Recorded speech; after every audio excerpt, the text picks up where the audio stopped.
Payment for ecosystem service prospect and possibilities यो अलिकति regional perspective र नेपाललाई फोकस गरेर तर ग्लोबल लर्निङको हिसाबले मैले यहाँ प्रस्तुति गर्छु अघि। यसमा 4वटा कम्पोनेन्टहरू छन्। पहिलो कम्पोनेन्ट चाहिँ बढी थ्योरी छ, अलिकति स्टुडेन्ट लाइफमा चाहिँ अलिक थ्योरी पढ्नुपर्छ, सैद्धान्तिक बहसहरू हुनुपर्छ हिसाबले मैले चाहिँ थ्योरेटिकल पार्टहरूलाई जोड दिएछु। त्यसपछि यसको ग्लोबल प्र्याक्टिसेसहरू के छन्, नेपालमा कस्तो प्र्याक्टिस छ, र त्यसपछि थर्ड कम्पोनेन्टमा चाहिँ मैले र मेरो टिमले गरेका केही पेमेन्ट फर इकोसिस्टम सर्भिस सम्बन्धी अनुसन्धान रिसर्च आर्टिकलहरूसँग बाट फाइन्डिङहरूलाई अलिकति डिबेट रूपमा ल्याउन खोजेको छु अघि। त्यही भएर अब एउटा कन्टेक्स्ट के हो भने यो पेमेन्ट फर इकोसिस्टम सर्भिसको अथवा वातावरण सेवा भुक्तानी, जुन नेपालीमा हामीले वातावरण सेवा भुक्तानी भन्छौँ, अहिले धेरै जसो कन्टेक्चुअली इन्सेन्टिभ फर इकोसिस्टम सर्भिस भन्ने कन्सेप्ट पनि ल्याएको छ पेमेन्ट भन्दा पनि। तर आइडियली कन्टेक्स्ट के हो भने सोसाइटीले जो ल्यान्ड म्यानेजरहरू छ, जुन चाहिँ व्यवस्थापकहरू छ, तिनीहरूको रोललाई इकोसिस्टम सर्भिस फ्लोमा त्यसको रोललाई चाहिँ रिकग्नाइज गरेन। The flair of society to recognise the role of land managers भन्ने एउटा आइडियल कन्टेक्स्टबाट यो कन्सेप्ट सुरु भएको हो। अर्को एउटा पाटो पनि के हो भने if I do not get incentive to manage something that my management रिजिमले गर्दाखेरि तपाईँहरूले चाहिँ अरूले चाहिँ सेवा पाइरहेछ, तर मैले कुनै इन्सेन्टिभ पाएन भने why I will manage that. The land users like direct incentive हो भने त्यसले गर्दैन, व्यवस्थापन गर्दैन। त्यही भएर त्यो इन्सेन्टिभाइज नहुँदाखेरि चाहिँ अपस्ट्रिम अथवा उपल्लो तटीय क्षेत्रमा त्यो व्यवस्थापन नगर्यो भने तल्लो तटीय क्षेत्रमा वातावरण सेवाहरू प्राप्त हुँदैनन्। त्यही भएर इन्सेन्टिभ दिनुपर्छ, पेमेन्ट दिनुपर्छ भन्ने कन्टेक्चुअल थ्योरी बेसमा चाहिँ यो होल आइडिया चाहिँ जेनेरेट भएको हो। अर्को एउटा मेजर पाटो के हो भने कसरी मोटिभेट गर्न सकिन्छ यो म्यानेजरहरूलाई, ल्यान्ड युजर्स म्यानेजर्सहरूलाई भने केही न केही रूपमा पेमेन्टको रूपमा तिनीहरूलाई दिन सक्यो भने at least to cover their opportunity cost, माथिल्लो क्षेत्रमा अपर्च्युनिटी कस्टलाई मात्रै कभर गर्नलाई के इन्सेन्टिभाइज गर्न सक्यो भने they are motivated towards managing ecosystem. That's the reason they can sustain ecosystem services that you enjoy भन्ने चाहिँ कन्टेक्स्टको पाटो हो यो सर्च तपाईँले हेर्नुभयो। अब प्रब्लम कहाँनिर हो त, कन्टेक्स्ट त त्यो हो, तर एक्ज्याक्ट प्रब्लम कहाँनिर देखियो भने बेसिकली मार्केट बेस्ड प्रिन्सिपलमा, पुरै मार्केट बेस्ड सल्युसनमा, पुरै मार्केट बेस्ड आइडियोलोजीमा यहाँहरूले इकोनोमिक्समा पढ्नुभयो होला, भलै म इकोनोमिक्स छैन, एउटा नियो क्लासिकल मार्केट प्रिन्सिपलमा सबै कुरा मार्केटमा मात्रै जाने हो भने त्यो इकोलोजिकल जुन रियालिटिजहरू छ, इकोलोजिकल जुन सर्भिसहरू छ, त्यो मार्केटको कमोडिटी भन्दा भिन्न छ है, त्यसको चाहिँ डाइनामिक्स भिन्न छ। त्यही भएर यो लोकल कन्टेक्स्टमा फरक छ। काठमाडौँमा बेच्ने चाउचाउ, बैतडीमा बेच्ने चाउचाउ एउटै हुन्छ, तर इकोलोजिकल सर्भिस चाहिँ काठमाडौँ पाउने इकोलोजिकल सर्भिस र बैतडीको पब्लिकले अथवा धनुषाको पब्लिकले इन्जोय गर्ने इकोलोजिकल सर्भिस चाहिँ कन्टेक्चुअली फरक भएको हुनाले त्यो नियो क्लासिकल मार्केट प्रिन्सिपलमा आधारित भएको जुन मार्केट बेस्ड प्रिन्सिपल छ त्यसले यसमा काम गर्दैन। So we have to see the socio economical and institutional contextualities, institutional context विचार गर्नुपर्छ भन्ने एउटा पाटो। अर्को एउटा थ्योरिटिकल बेस के हो भने सबै पाटोहरू चाहिँ एक्सटर्नलिटिजले मात्रै कभर गर्छ अथवा कोजियन फ्रेमवर्क भन्ने एउटा पाटो छ, त्यसले मात्रै बेसिसमा काम गर्ने हो भने यो पिएस डिजाइनमा सफिसियन्ट छैन। त्यही भएर इन्स्टिट्युसनल र कल्चरल कन्टेक्स्टहरू फरक छन्। एउटा चाहिँ तपाईँले फार वेस्टको मान्छे भयो हुनाले फार वेस्टर्न कन्टेक्स्ट चाहिँ मोर कल्चरल कन्टेक्स्ट, मोर चाहिँ देवी देवताप्रति बढी हुनसक्छ भने अर्को कन्टेक्स्टमा त्यो नहुन सक्छ। त्यहाँ कल्चरल सर्भिसको पाटो तपाईँले गर्नु हो भने त्यता चाहिँ भेल्यु बढी हुनसक्छ, यता भेल्यु चाहिँ कम हुनसक्छ। त्यही भएर त्यो डिजाइनलाई हामीले लोकल कन्टेक्स्टमा, सोसियो कल्चरल कन्टेक्स्टमा र इन्स्टिट्युसनल कन्टेक्स्टमा डिजाइन गर्नुपर्छ। यो गरेका छैनौँ। वान मोडल चाहिँ एडप्ट गर्ने चाहिँ जुन फ्रेमवर्क छ त्यो चाहिँ फेल छ। यो प्रब्लमको अवस्था हो एउटा यसमा। तर इस्यु के हो त अहिले ओभरअल इस्यु के हो भने basically if you see the FAO को रिपोर्ट हेर्नुभयो 2005 को 2012 को हेर्नुभयो भने ग्लोबल पपुलेसनको ट्रेन्ड एकदमै राइट छ, माथि छ।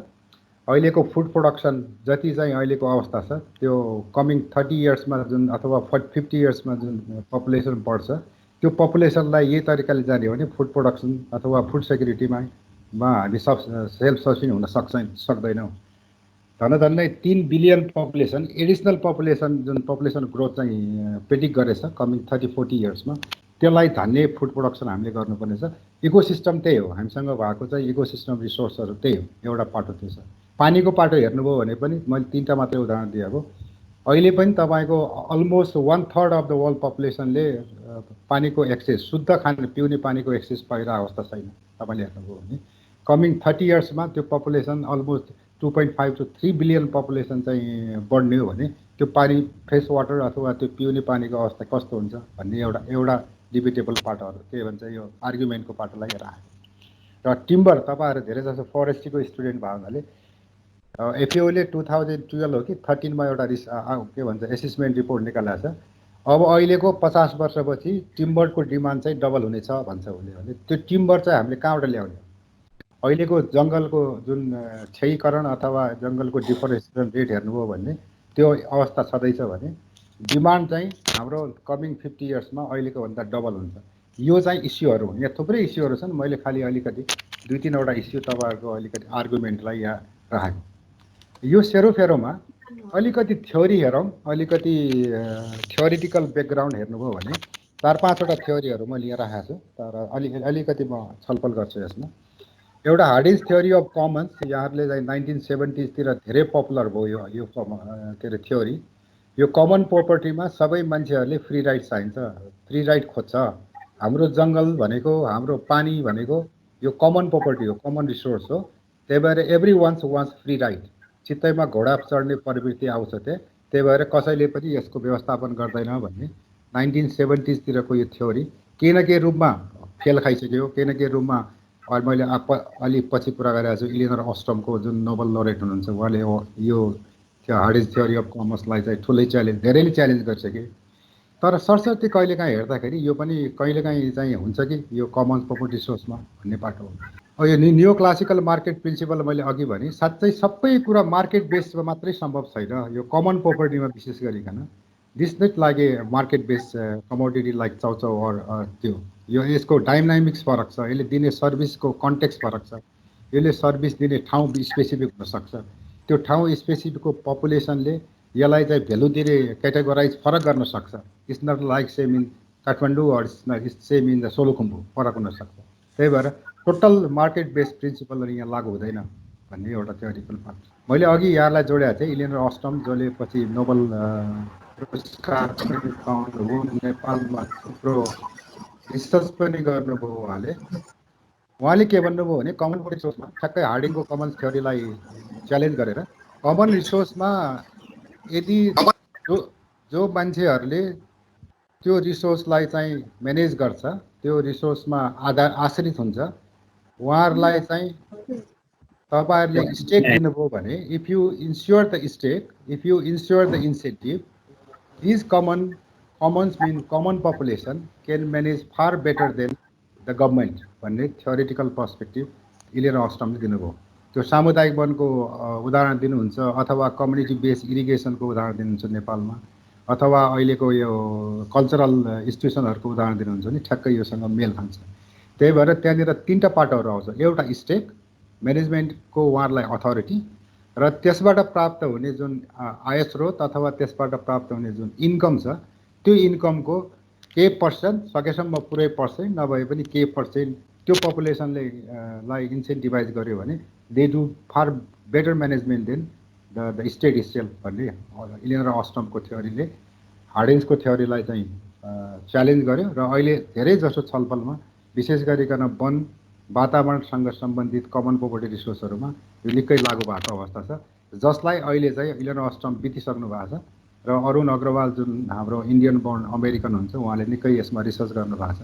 र एउटा पाटो यही सैद्धान्तिक बहसमा चाहिँ हामीले यो पेमेन्ट फर इकोसिस्टम सर्भिसको अलिकति यो जुन उन्डर 2005ले मैले तल उन्डर्स क्लासिकल पिएस कन्सेप्ट भनेको छु, उन्डर्स क्लासिकल पिएस कन्सेप्टभन्दा अलिकति भिन्न भएर यहाँ छलफल गर्न खोजेको छु मैले। उन्डर क्लासिकल पिएसले के भन्छ भने this is a voluntary transaction, conceptually this is a voluntary transaction where there are 4 things that must be there. एउटा वेल डिफाइन्ड इकोसिस्टम सर्भिस हुनु पऱ्यो, अथवा त्यो पानी होला, त्यो कल्चरल सर्भिस होला, त्यो चाहिँ सोइल फर्मेसनको सर्भिस होला, एउटा आइडेन्टिफाइड सर्भिस हुनु पर्यो। कसैले त्यसलाई उत्पादन गर्नु पर्यो अथवा सेलर, कसैले बेच्नु पर्यो, एउटा उत्पादक प्रोड्युसर हुनु पर्यो। यहाँ मैले सेलर कुरा लेखाएको छु। एउटा बायर हुनु पर्यो, एउटा बायर भनेको कन्ज्युमर हुनु पर्यो। तर अर्को चाहिँ एउटा उहाँले चाहिँ डी नम्बर हेर्नु भने त्यो कन्डिसनालिटी हो। If and only if the producer secures environment services, तब मात्र यो सम्भव छ कि जब प्रोड्युसरले यो इन्भाइरोमेन्ट सर्भिसलाई चाहिँ म सेक्योर गर्छु, लङ टर्ममा चाहिँ सप्लाई गर्छु भन्ने कन्डिसनालिटीको आधारमा चाहिँ यो हुन्छ भन्ने एउटा उनीहरूको यो क्लासिकल पिएस मोस्टली चाहिँ मार्केट बेस्ड कन्सेप्टमा आधारित। तर यहाँनिर मैले अलिकति आर्गुमेन्टको लागि तपाईँहरूलाई भनेको, do you agree with this total market based approach? हाम्रो जसको देशमा यो अलवेज मार्केट बेसै हुनसक्छ अथवा हुनुपर्छ। हाम्रो चाहिँ अनुभवले चाहिँ, हाम्रो रिसर्चले सधैँ मार्केट बेस भन्दा पनि अलिकति गभर्मेन्टले स्तरीय निकायले यसलाई विनियम के भन्नुहुन्छ, यो रेगुलराइज गर्दाखेरि बढी प्रभावकारी हुन्छ कि भन्ने हुन्छ, जुन चाहिँ अलिकति स्टेट इन्फ्लुएन्सको पाटो छ। जहिले पनि क्यास पेमेन्ट नहुन सक्छ, किनभने हाम्रो जस्तो गरिबमा देशमा अथवा डेभलपिङ कन्ट्रिजहरूमा क्यासको कमी छ। त्यसैले मान्छेले चाहिँ काइन्ड कन्ट्रिब्युसन गर्न चाहन्छ। जस्तो अपस्ट्रिममा प्लान्टेसन गर्नु पऱ्यो भने peoples may have willingness to contribute, labour पनि कन्ट्रिब्युट गर्न सक्छ। त्यही भएर क्यास मात्रै होइन, there could be also the form of in kind contribution, also in the form of the development projects.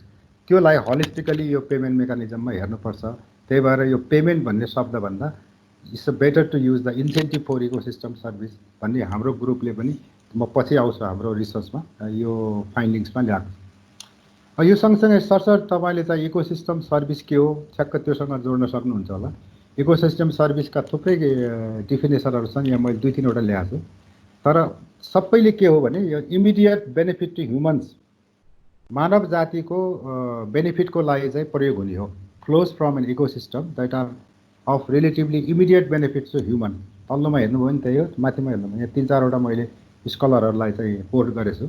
तर यहाँ आइडियलिस्टिकली यहाँ भन्न खोजेको के हो भने, अन्ततोगत्ता इकोसिस्टम सर्भिसले ह्युमन वेलबिङलाई चाहिँ कन्ट्रिब्युट गर्छ। त्यही भएर यहाँसँग कहाँनिर मैले यो पेमेन्ट फर इकोसिस्टम सर्भिस जोड्न खोजेँ भने, ह्युमन बिइङको बेनिफिटको लागि हो भने ह्युमन बिइङको बेनिफिट जसले गर्छ त्यसले नै पनि केही न केही रूपमा इन्सेन्टिभ पाउनुपर्छ, त्यो पनि ह्युमन बिइङ हो भन्नेसँग यहाँनिर मैले लिङ्क गर्न खोजेको ओभरअल पाटोमा। मिलेनियम इकोसिस्टम एसेसमेन्ट 2005ले थुप्रै कुराहरू गरेको छ, सायद तपाईँहरूले पढ्नु पनि भयो होला। यो बेसिकली 4वटा मेजर क्याटेगोरीमा इकोसिस्टम सर्भिसलाई क्याटेगोराइज गर्यो र कसरी त्यो ह्युमन वेलबिङसँग चाहिँ इन्टरलिङ्क छ। यो दायाँपट्टिको तपाईँले हेर्नुभयो भने डिरेक्टली, इन्डाइरेक्टली, लो, मिडियम, हाई कसरी लिङ्क छ भन्ने देखाउँछ। र अहिले सस्टेनेबल डेभलपमेन्ट गोल एसडिजीसँग पनि तपाईँले 17वटा एसडिजीसँग हेर्नुभयो भने इकोसिस्टम सर्भिस कहीँ न कहीँ रूपमा लिङ्केज छ, जुन मेरो नेक्स्ट स्लाइडमा पनि आउँछ।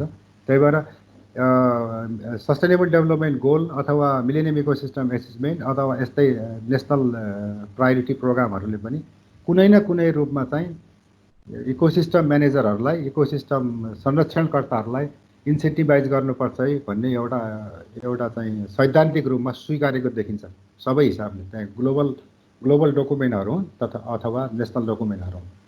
त यो सँगसँगै अलिकति हामीले बुझ्नुपर्ने के छ भने, हाम्रो परिवेशमा, विशेष गरी नेपालको परिवेशमा हामीसँग भएको यो अपस्ट्रिम डाउनस्ट्रिम लिङ्क हो।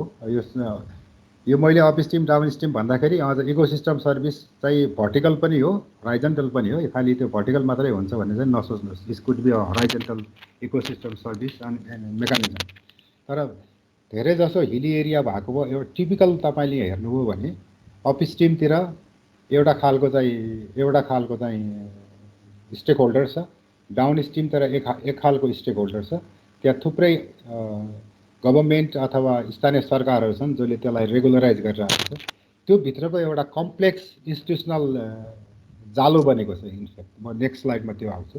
त्यो जालो चाहिँ हामीले लोकल कन्टेक्स्टको त्यो जालो बुझ्न सकियो भने मात्रै यो खालको वृहत पेमेन्ट स्किमहरू चाहिँ बनाउन सकिन्छ है।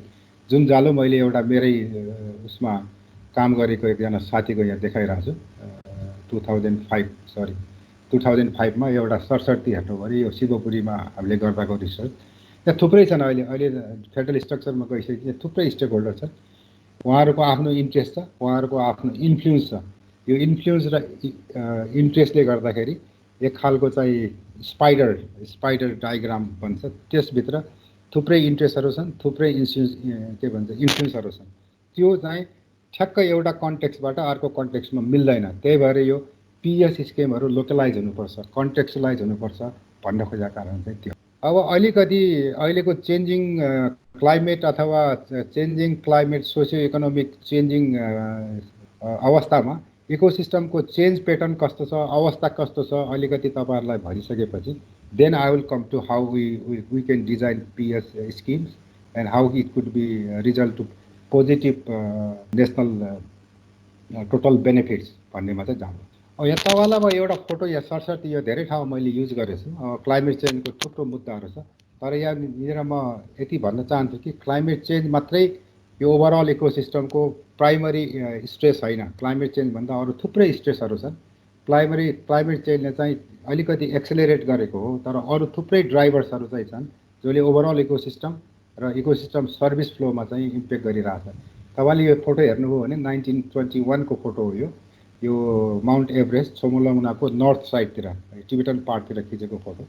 अलिकति गएर हेर्नुभयो भने झन्डै 80 वर्षपछि त्यही ठाउँ exactly same season same month त्यही ठाउँमा खिचिएको फोटो हो यो।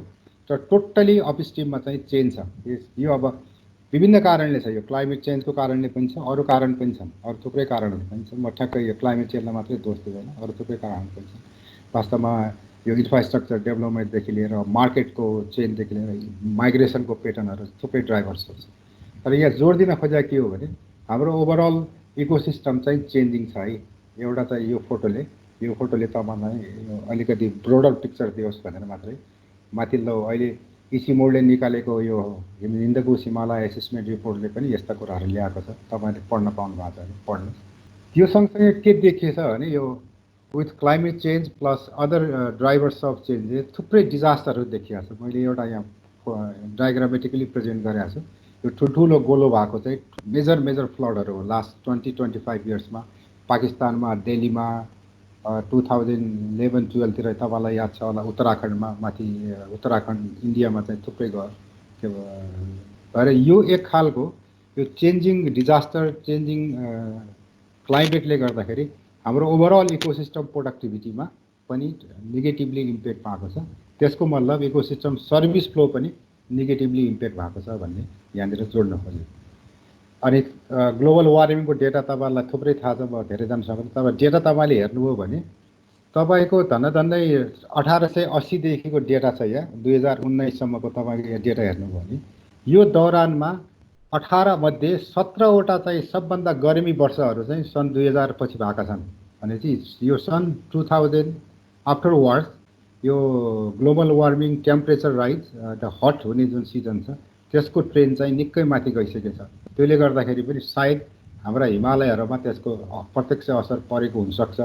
हालै म त्यो उसको विज्ञ होइन, क्लाइमेट चेन्जको विज्ञ होइन, तर यसलाई डेटा म्यानिपुलेट गर्दाखेरि यस्तो देखिन्छ, जसले गर्दाखेरि हाम्रा इकोसिस्टमहरूमा थुप्रै नेगेटिभ इम्प्याक्टहरू देखाएको।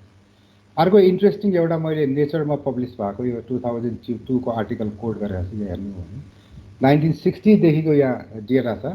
1960देखि 2019सम्मको डेटा एग्रिकल्चर प्रोडक्टिभिटीमा डेटा हेर्नु हो भने निकै राम्रो छ, पोजिटिभली प्रोडक्टिभिटी बढेको छ, प्रोडक्सन बढेको छ। तर त्यसको अर्को राइट ह्यान्डको तपाईँले स्लाइड हेर्नुभयो भने भेरी इन्ट्रेस्टिङली जुन फर्टिलाइजर हामीले युज गरिरहेछौँ 1960s अनवर्ड्स, पार्टिकुलरली सेरल क्रप्सको यो उदाहरण दिएको र नाइट्रोजन एनपिके तपाईँलाई थाहा छ, यो बढी चाहिँ प्रयोग हुने हाम्रो एनपिके चिनीमल नै हो। र नाइट्रोजनको इफेक्टिभनेस तपाईँले हेर्नुभयो भने 1916मा यसको इफेक्टिभनेस अलमोस्ट 80+ झन्डै तपाईँको 78-79 जति छ भने 2019तिर आउँदाखेरि घटेर तपाईँको झन्डै 10तिर पुगिसकेको अवस्था छ, 10-11। यसको के देखिन्छ भने हाम्रो जुन सोइल सिस्टम छ त्यो सोइल सिस्टम एग्रिकल्चर इकोसिस्टम त्यो सोइल सिस्टममा हामीले थुप्रै फर्टिलाइजर युज गऱ्यौँ, तर अन्ततोगत्ता अहिलेको जुन इफेक्टिभनेस छ त्यो साह्रै चाहिँ घटेको छ। यसले पनि इकोसिस्टम सर्भिस फ्लोमा चाहिँ इम्प्याक्ट गरिरहेको छ है यो ग्लोबल डेटा हेर्नु। त्यहाँ भर्खरै मैले 2019मा हाम्रो ग्रुपले एउटा पेपर पनि पब्लिस गरेको थिएँ। यता लेफ्टतिरको मैले ओपन एक्सेस छ, तपाईँहरूले पाउन सक्नुहुन्छ। र कसरी हिमालय चाहिँ को सोसाइटी एग्रिकल्चर कसरी डाइनामिक्स चेन्ज भइरहेछ लास्ट 20-30 इयर्समा, र त्यसले गर्दाखेरि कसरी हाम्रा इन्स्टिट्युसनहरू परिवर्तन भइरहेछन् भन्ने हाम्रो एनालाइसिस गरेका थियौँ। यो ओभरअल रूपमा अब के गर्न सकिन्छ कि भन्ने पनि त्यसमा एउटा थियो। यसमा अलिकति तपाईँले हेर्नु होला। अब म तपाईँलाई सरसर्ती फोटोग्राफिक हिसाबमा जान्ला 5-6वटा सर्भिसहरूको लागि फोकस गरेर पानी, सरसर्ती पानीलाई हेर्नुभयो भने मैले अघि भने ग्लोबल एसेसमेन्टले अहिले पनि 1/3 पपुलेसन, एक्ज्याक्टली 1/3 पपुलेसन हाराहारीले access to fresh water, access to drinking water चाहिँ पाउन सकेको अवस्था छैन। नेपालको अवस्था हेर्नुभयो भने पनि, काठमाडौँको अवस्था हेर्नुभयो भने पानीको हाहाकार छ। मैले यो दुईटै फोटो आफैले खिचेको, यो लेफ्टतिरको त्यो वाटर बोटल जुन धारामा राखेको छ, यो काभ्रेतिरको फोटो हो, यो कालिम्चोक भगवतीतिरको, पलाञ्चोक भगवतीतिरको। त्यहाँ चाहिँ तल त्यो खोलाबाट डबल पम्पिङ गरेर पानी फालिरहेको छ, र एउटा गाउँमा कमन धारामा एउटा हाउस होल्डले झन्डै महिनाको 500 रुपियाँ जति तिर्नु परिरहेको छ, because of the operation cost. पानीको हालत त्यो छ। त योसँग जोडिरहेको मैले त्यहाँ थुप्रै पनि लेखेको छु। मैले नेसनल वाटर पोलिसी मल्टालेयर अफ इन्स्टिट्युसनको पाटो हेर्नुभयो भने थुप्रै इन्स्टिट्युसनहरू छन्। युनियन गभर्मेन्ट छ, अहिले फेडरल के भन्छ प्रोभिन्सियल गभर्मेन्ट छ, वाटर कमिसन छ, यो वेक्स भन्ने छ, थुप्रै सङ्घ संस्थाहरू छन्। तर वास्तविकता यो छ, न हामीले कोअर्डिनेट रूपमा काम गर्न सकेका छौँ, न हामीले राम्रो टेक्नोलोजी दिन सकेका छौँ, र एज ए इकोसिस्टम सर्भिसको उपलब्धता पनि घट्दैछ बिकज अफ मेनी कारण, विभिन्न कारणहरूले गर्दा। र कहाँनिर हामी चुक्यौँ र किन चाहिँ यो पेमेन्ट फर इकोसिस्टम स्किम चाहिन्छ भन्ने कुराहरू म पछि जोड्छु। बिस्तारै यो अलिकति मनन यसमा गर्न होला। एउटा पानी वाटर एज ए इकोसिस्टम सर्भिसको मैले यहाँलाई उदाहरण दिएँ। अब अर्को उदाहरण डिजास्टर। अघि मैले डिजास्टरको उदाहरण दिएको थिएँ। थुप्रै हाम्रा बाढी यो 2009को मैले सम्झेसम्म, म त्यतिखेर धनगढीतिर कहिलेकाहीँ जान्थेँ, धनगढीतिर काम थियो। 2008-09को फोटो हो यो। माथिबाट थुप्रो बाढी आयो, तलतिर यो डाउन स्ट्रिम धनगढीको तल्लो बेल्ट हो यो। त्यहाँ मलाई चाहिँ थुप्रै बङ्गुरहरू, थुप्रै यो गाईबस्तुहरू चाहिँ। र यहाँनिर पनि मैले जोड्न खोजेको के थिएँ भने अहिले त भर्खरै 2019मा त नेपाल सरकारले चाहिँ डिजास्टर म्यानेजमेन्ट अथोरिटी भन्ने इन्डिपेन्डेन्ट अथोरिटी पनि बनाइसकेको छ। थुप्रै चाहिँ वाटर इन्ड्युस यो डिजास्टरका अफिसहरू छन्, थुप्रै चाहिँ मल्टालेयर इन्स्टिट्युसनहरू छन्, थुप्रै कुराहरू छन्। तर पनि हामी एउटा एक खालको चाहिँ कोलाबोरेटेड रूपमा काम गर्न सकेका छैनौँ। जिल्लामा मलाई लाग्छ सिडिओ साहबको अध्यक्षतामा यो डिजास्टर म्यानेजमेन्ट कमिटी छ। यस्ता दैवी पर्को मैले त नाम परिवर्तन गरेको छ, डिजास्टरको युज गरेको छ। तैपनि हामीले चाहिँ जुन प्रिपेयर्डनेस हामीसँग चाहिन्थ्यो, यो because of the upstream management regime, मैले अघि अपस्ट्रिम डाउन स्ट्रिमको कुरा गरेको थिएँ। धेरै जसो अपस्ट्रिमको म्यानेजमेन्टको कुराले गर्दाखेरि डाउन स्ट्रिममा निकै गरेको छ। त्यसलाई हामी धेरै न्यूनीकरण गर्न सक्थ्यौँ र अनुसन्धानले पनि त्यो देखाएको छ। तर हामी गर्न सकिरहेको अवस्था छैन। किन माथिल्लो तटीय क्षेत्रलाई हामीले इन्सेन्टिभाइज गर्न सकेनौँ भने उनीहरूले हामीले चाहेको चाहिँ म्यानेजमेन्ट प्र्याक्टिसेसहरू चाहिँ गर्दैन। किन गर्दैन भने दे आर पुअर, तिनीहरूले रिस्क लिन सक्दैन। एग्रिकल्चर प्र्याक्टिस परिवर्तन गर भन्ने बित्तिकै उहाँहरूले जुन ट्रेडिसनल एग्रिकल्चर प्र्याक्टिस गरिराख्नु भएको छ, नयाँ प्र्याक्टिस कस्तो थाहा हुँदैन। मसँग थोरै जमिन छ, मेरो रोजीरोटी त्यही जमिनमा छ भने त म रिस्क लिन सक्दैन। त्यही भएर चाहिँ यो अपस्ट्रिम डाउन स्ट्रिमको लिङ्केज चाहिँ एकदमै इम्पोर्टेन्ट छ यो कन्सेप्चुअल डिजाइनमा। यो तपाईँहरूकै हेटौडाबाट के भन्छ चितवन जाने मनहरा खोलातिरको पुल हो यो। तपाईँहरू हिँडिराख्नु भयो होला, तपाईँले हेर्नुभयो भने। यो झन्डै मैले यो 2011-9-10तिर रिसर्च गर्दाखेरि लिएको हो। अहिले त अलि राम्रो भएको छ। यो यसको ठ्याक्कै माथि चाहिँ तपाईँको चेपाङ बस्तीहरू छ, थुप्रै माथि जानु भने चेपाङ बस्तीहरू छ। त्यतिखेर त अहिले त सायद रोकियो होला। त्यतिखेर चाहिँ धेरै जसो खोरिया फडानी थियो त्यहाँ, र खोरिया फडानी र अनम्यानेज एग्रिकल्चर प्र्याक्टिसले तलतिर चाहिँ थुप्रो चाहिँ सेडिमेन्टेसन चाहिँ आउँथ्यो। धनधन्नै तपाईँले पुलको तल हेर्नुभयो भने पुरै ढुङ्गा यो सेडिमेन्टेसन गरेर पुलै चाहिँ भाँसिने अवस्था आइसक्यो। यहाँनिर मैले के जोड्न खोजेको छु भने एउटा चाहिँ यो ठुलो पुल बनाउनलाई हामीले करोडौँ अरबौँ रुपियाँ खर्च गर्छौँ। मैले यतिखेर याद छ मलाई यो रिसर्च गर्दाखेरि मैले तत्कालीन सडक विभागको महानिर्देशकजी र हेटौडा हुने सडक डिभिजनको हाजिरसँग कुरा गरेको थिएँ।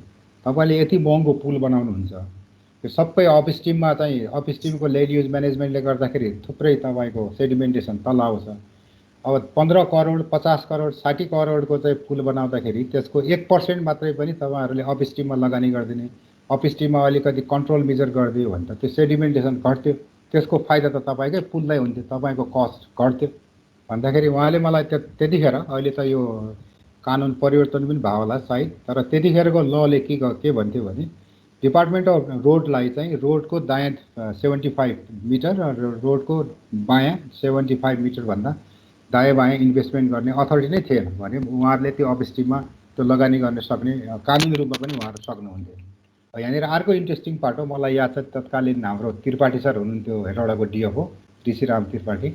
मैले उहाँलाई त्यतिखेर भने सर यस्तो छ भने माथि जाउँ, त्यहाँनिर चाहिँ जुन फरेस्ट डेभलपमेन्ट फन्ड भन्ने भर्खर सुरुवात भएको थियो, भलै पछि त त्यो सुप्रिम कोर्टले स्टे अर्डर गरेर त्यो बन्द भएको छ, अहिले चाहिँ त्यो एक्टिभ छैन। त्यो लगानी गरौँ, यहाँ थुप्रै चाहिँ सेडिमेन्टेसन आयो, यसको ठ्याक्कै उतापट्टि बफर जोन पर्छ, त्यहाँ ठुलो लगाएको छ, तपाईँको वाल लगाएको थियो बफर जोन म्यानेजमेन्ट काउन्सिलले, थुप्रै लगानी भएको छ त्यसमा पनि। कम्तीमा 5% 4% उपल्लो तटीय क्षेत्रमा हामीले चाहिँ लगानी गर्न सक्यो भने यो तल्लो तटीय क्षेत्रमा चाहिँ जुन नकारात्मक असर परिरहेछ, हाम्रा इन्फ्रास्ट्रक्चरहरूलाई चाहिँ ठुलो इम्प्याक्ट गरिरहेछ भने हामी सेभ हुन सक्छौँ भने माथिल्लो तटीय क्षेत्रलाई अलिकति इन्सेन्टिभाइज किन नगर्ने भन्ने खालको प्रश्न। यहाँनिर के अपस्ट्रिम डाउनस्ट्रिम लिङ्केज प्लस तपाईँको यो जुन इन्सेन्टिभ मेकानिजम छ, एटलिस्ट त्यो माथिल्लो तटीय क्षेत्रका जनताहरूलाई केही न केही रूपमा हामीले इन्सेन्टिभाइज गर्न सकेका भए सायद यो सेडिमेन्टेसन थुप्रै रूपमा घट्थ्यो। र एउटा अनुसन्धान पनि भएको छ, यो how much we can reduce sedimentation with correlation to upstream agriculture and land use management practice, थुप्रै अनुसन्धानहरू भएको छ। एउटा अनुसन्धानले यही क्षेत्रमा यही हेटौडाको यही सब वाटरसेडमा गरेकोले धन्दै 50 देखि 60% सेडिमेन्टेसनहरू घटाउन सकिन्छ भन्ने पनि देखिएको छ। अब एउटा वनमा तपाईँहरू धेरै जसो फरेस्टको भयो भने म वनको एउटा 2-3 उदाहरण दिन्छु। हाम्रो गौरवका साथ हामीले के भन्यौँ, एफआरएको एसेसमेन्ट रिपोर्टले हामीसँग 44.something%, 44.2 or 3% जङ्गल छ, आउट अफ 44 39 चाहिँ राम्रो जङ्गल छ, 5% चाहिँ झाडीबुट्यानहरू छ भन्ने छ।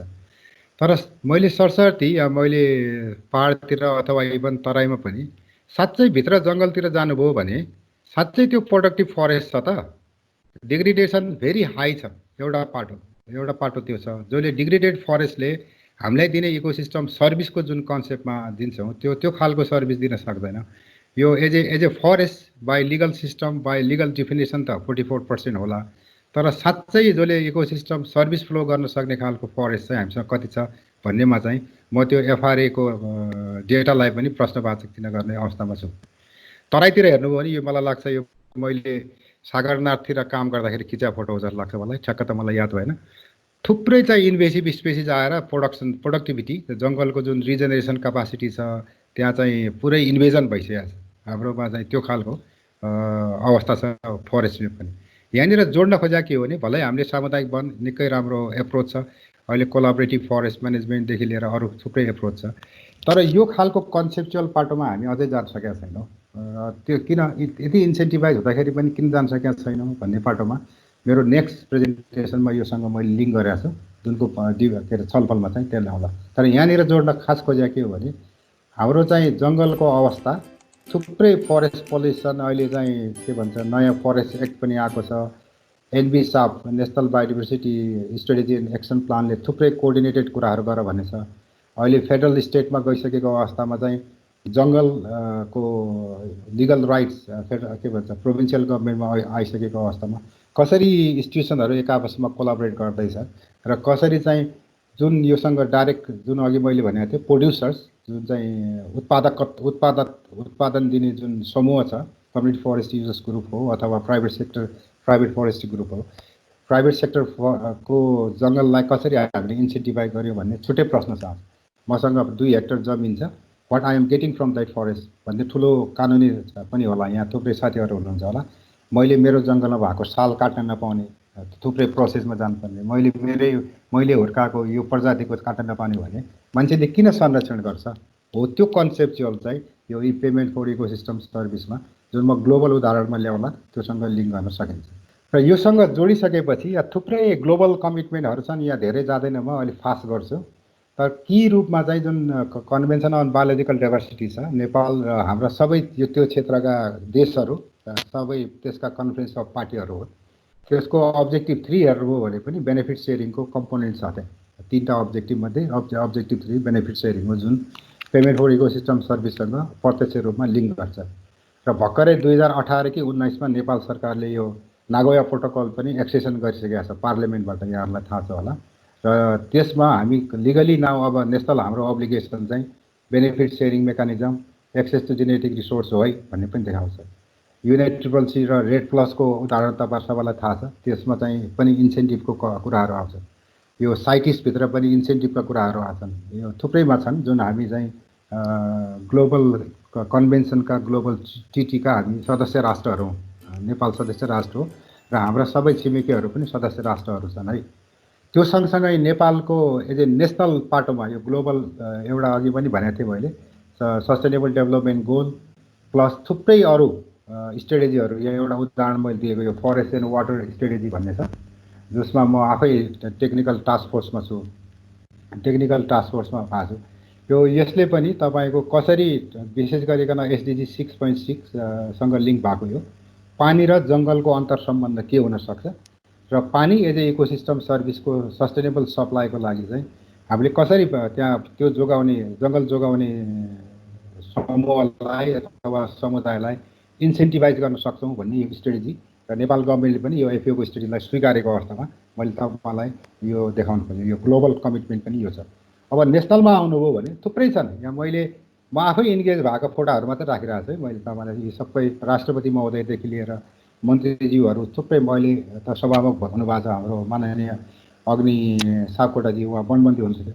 थुप्रै छलफल, थुप्रै कुराहरू हामीले यो पेमेन्ट फर इकोसिस्टम सर्भिसमा गर्छौँ। एउटा ड्राफ्ट पोलिसी मलाई लाग्छ यो वातावरण सेवा भुक्तानीको राष्ट्रिय नीति पनि ड्राफ्ट भएको थियो, सायद थन्किया चला थियो।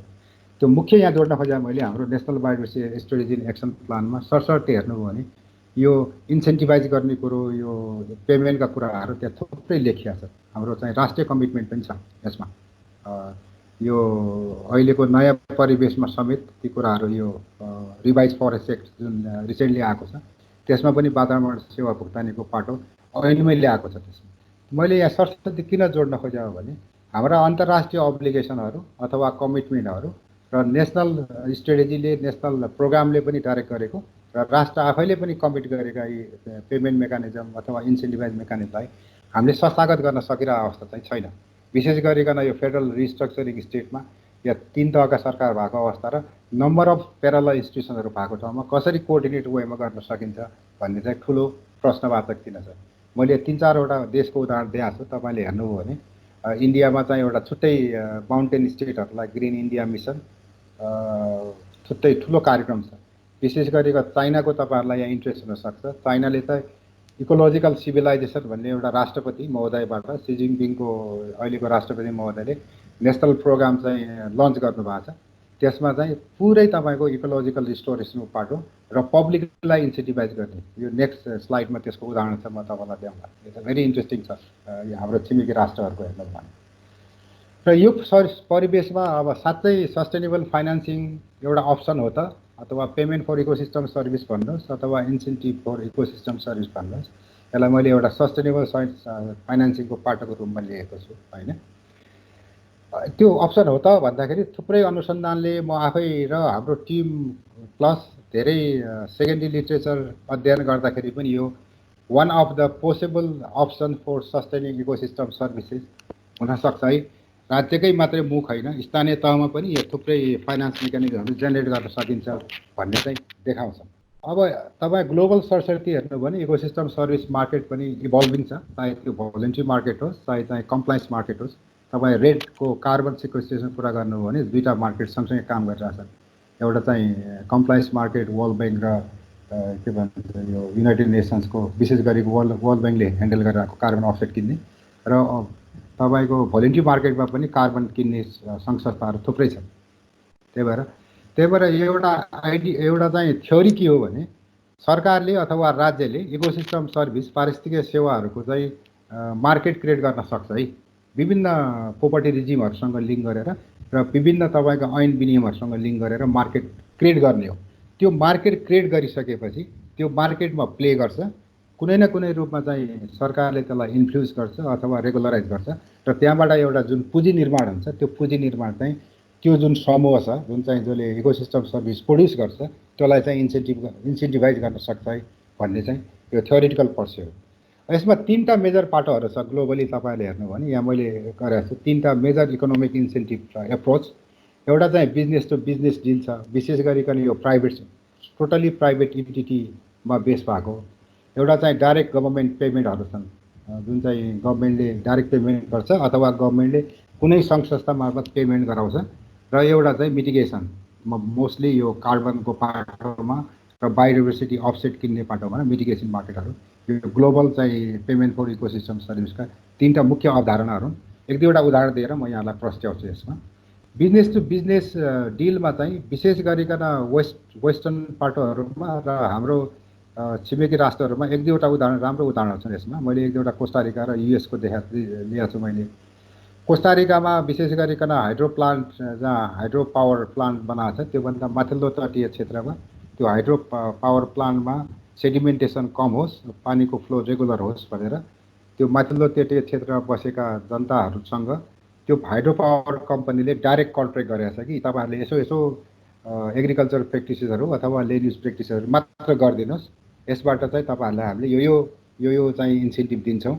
र त्यो रिसर्चबाट के हो भने त्यो खालको के भन्छ एग्रिकल्चर अथवा लेन्ड युज प्र्याक्टिस गऱ्यो भने सेडिमेन्टेसन चाहिँ X% चाहिँ तल घट्छ र पानीको मात्रा फ्लो चाहिँ निकै राम्रो हुन्छ भन्ने अनुसन्धानले देखाएको आधारमा चाहिँ त्यो हाइड्रो पावर कम्पनीले त्यहाँका स्थानीयहरूसँग त्यहाँको चाहिँ कोअपरेटिभसँग अथवा त्यहाँको समूहसँग डाइरेक्टली गरेको एउटा चाहिँ उदाहरण यो हो। यसमा न्युयोर्कको खानेपानी सप्लाईको पाटो पनि छ। यो धेरै जसो पिएसको केसमा आउने थुप्रै पाटोहरू छ। यो एउटा मेन उदाहरण। अब नेपालको केसमा के हुनसक्छ भन्ने तपाईँलाई मैले प्रश्न छोडेको पछि डिबेटको लागि अथवा रिजनमा के हुनसक्छ भन्ने एउटा डिल यो। अर्को डिल चाहिँ के हो भने डाइरेक्ट गभर्मेन्ट पेमेन्ट। यो अघि मैले चाइनाको केस यहाँहरूलाई भनेको थिएँ। चाइनाको यो इकोलोजिकल सिभिलाइजेसन प्रेसिडेन्ट सी जिनपिङको ठुलो कार्यक्रम हो। त्यसमा बिलियन्स अफ डलर चाइनिज युवानको पैसा इन्भेस्टमेन्ट गरेका छन् उहाँहरूले। यसमा के छ भने पानी विशेष गरिकन वेटल्यान्ड र पानी र त्यहाँको इकोसिस्टम रिस्टोर गर्नको लागि त्यहाँका जुन फार्मर्सहरूले जग्गा कृषि गरिरहेछन् त्यो जग्गालाई चाहिँ त्यही ल्यान्ड युज प्र्याक्टिसमा ढाल्नलाई झन्डै 2500 आरएमबी भनेको चाइनिज युवान हो पर मु अफ ल्यान्ड भनेको एक मुमा मलाई लाग्छ 1 हेक्टरमा चाहिँ झन्डै 12 मु हुन्छ, 12-13 मु हुन्छ। मु is the unit of land in China. गभर्मेन्टले डाइरेक्ट पेमेन्ट गरिरहेछ। प्लस त्यहाँको जुन चाहिँ एकदमै यसबाट प्रभावित भएका जुन किसान दाजुभाइहरू हुनुहुन्छ त्यो किसान दाजुभाइहरूलाई अल्टरनेटिभ बिजनेस अथवा अल्टरनेटिभ रोजगारको पनि सेक्योर गरिरहेको छ चाइनिज गभर्मेन्ट।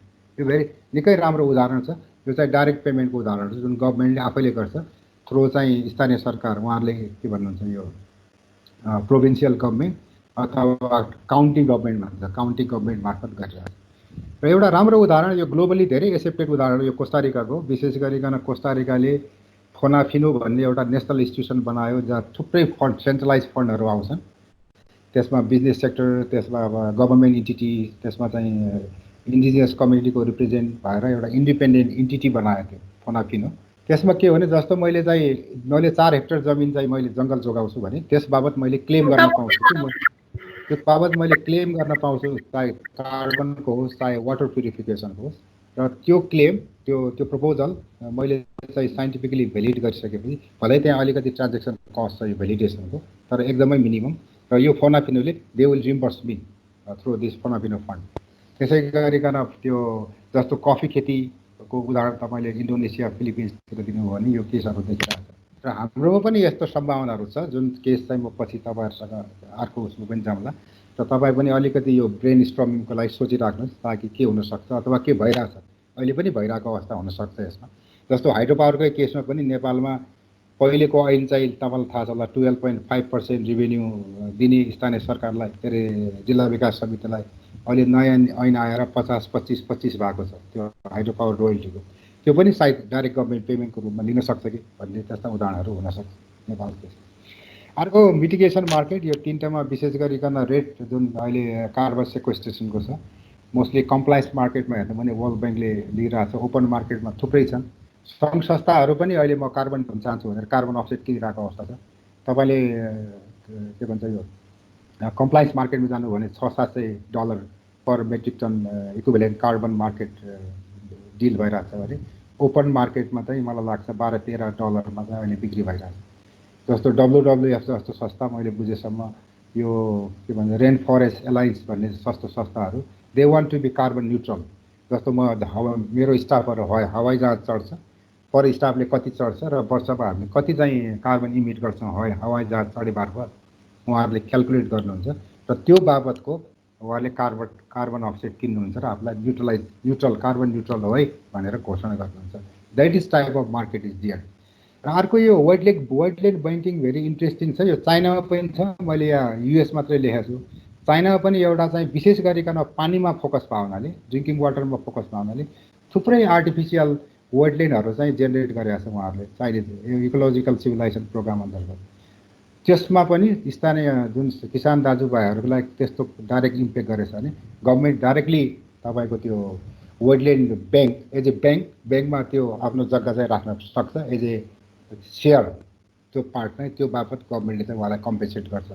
यो 3वटा मेजर ग्लोबल पेमेन्ट मेकानिजमहरू एक्जिस्टेड छ अहिलेको परिवेशमा र हामीसँग पनि यहाँ थुप्रै मिल्न सक्छ। अब यो नेपालको केसमा तपाईँले हेऱ्यो, हाम्रो टिमले अलिकति अनुसन्धान गरेको थियो। थुप्रै यो तपाईँले जुन रेड डटहरू देख्नु भएको छ नेपाल लगायत त्यो क्षेत्रमा थुप्रै खालको चाहिँ त्यहाँ लुट भएको छ। लुट एट नेपाल है, लुट एट नेपाल होला, नेपाललाई लुट नगर्नुहोस्। यसले के देख्छ भने नेपालमा पनि थुप्रै सम्भावनाहरू छ, थुप्रै एक्जिस्टिङ प्र्याक्टिसेसहरू छ। यहाँ मैले एउटा पेपर यहाँहरूलाई देखाइरहेको छु। त्यो पेपरमा चाहिँ नेपालका पिएस लाइक मेकानिजमहरू के छ भन्ने हामीले चाहिँ विश्लेषण गरेका छौँ। यो एउटा किताबमा पनि हामीले विश्लेषण गरेका छौँ र कसरी पिएस डिजाइन गर्न सकिन्छ भने यो ओपन एक्सेस छ, यहाँहरूले चाहिँ गुगल गर्नुभयो भने 2टै किताब पाउनुहुन्छ। र यसका मेन चाहिँ मेन समरी के हो भने नेपालमा पनि थुप्रै खाले चाहिँ पिएस लाइक मेकानिजम एक्जिस्टिङ छ है। चाहे त्यो जलविद्युतको 12.5 पहिलेको मेकानिजम होस्, अहिले 50-25-25 मेकानिजम होस्, अथवा तपाईँको चाहिँ यो कम्युनिटी फरेस्टकै केस किन होस्, अथवा बफर जोनको इन्सेन्टिभ बेस्ड मेकानिजम किन होस्, अथवा थुप्रै ठाउँमा चाहिँ स्थानीय स्तरमै कञ्चनपुरको एउटा केस हामीले यहाँ छलफल गरेका छौँ, इरिगेसनको केस, यो रूपातालतिरको केस छलफल गरेका छौँ। तिनीहरू पनि payment for incentive for ecosystem service. अब यो एउटा कसरी गर्न सकिन्छ भन्ने चाहिँ यो अलिकति यो विशेष गरिकन अहिले पढिराख्नु भएको विद्यार्थी साथीहरूलाई बढी फोकस भएर कसरी गर्न सकिन्छ भने 4वटा स्टेपमा डाक्टर राजेश, म प्लस हाम्रो ग्रुपको साथीहरूले हामीले गरेको कामको आधारमा यो अलिकति सेयर गर्न खोजे।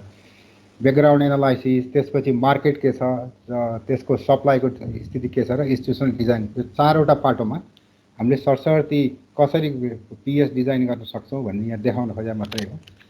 सुरुमा चाहिँ अहिले ओभरअल स्टेटस के छ, ब्याकग्राउन्डहरू के छ, एक्सपर्ट कन्सल्टेसन गर्न सकिन्छ, आइडेन्टिफाइड इकोसिस्टम सर्भिस आइडेन्टिफाई गरिसकेपछि र त्यसको चाहिँ प्रोड्युसर र कन्ज्युमरहरूको हुनसक्छ। त्यसका चाहिँ के भन्छ मार्केट के हुनसक्छ स्थानीय स्तरमा अथवा नेसनल स्तरमा, र त्यसलाई एनालाइसिस गर्छ। त्यसको मेनली चाहिँ इन्स्टिट्युसनल डिजाइन कस्तो हुनुपर्छ भन्ने चाहिँ पाटोमा हामीले चाहिँ छलफल गरेका छौँ। र इन्स्टिट्युसनल डिजाइनमा 3-4वटा पाटो छ। अहिले फेडरल स्टेटमा त्यो अलिक फरक पनि हुनसक्छ। र त्यहाँ हाम्रो अनुसन्धानले, हाम्रा 10-12वटा अनुसन्धानले के देखायो भने विशेष गरिकन 3-4वटा सर्भिसमा पानी, विशेष गरिकन water as a drinking water or water as a hydro power source र वाटर एज ए इरिगेसन, 3टैमा त्यहाँ चाहिँ कन्ज्युमरहरूको विलिङनेस टु पे छ। सबै ठाउँमा त्यहाँ उनीहरूलाई चाहिँ they are willing to pay for that भन्ने देखिन्छ। र they are also willing to contribute through their labour contribution in upstream management भन्ने पनि देखिन्छ।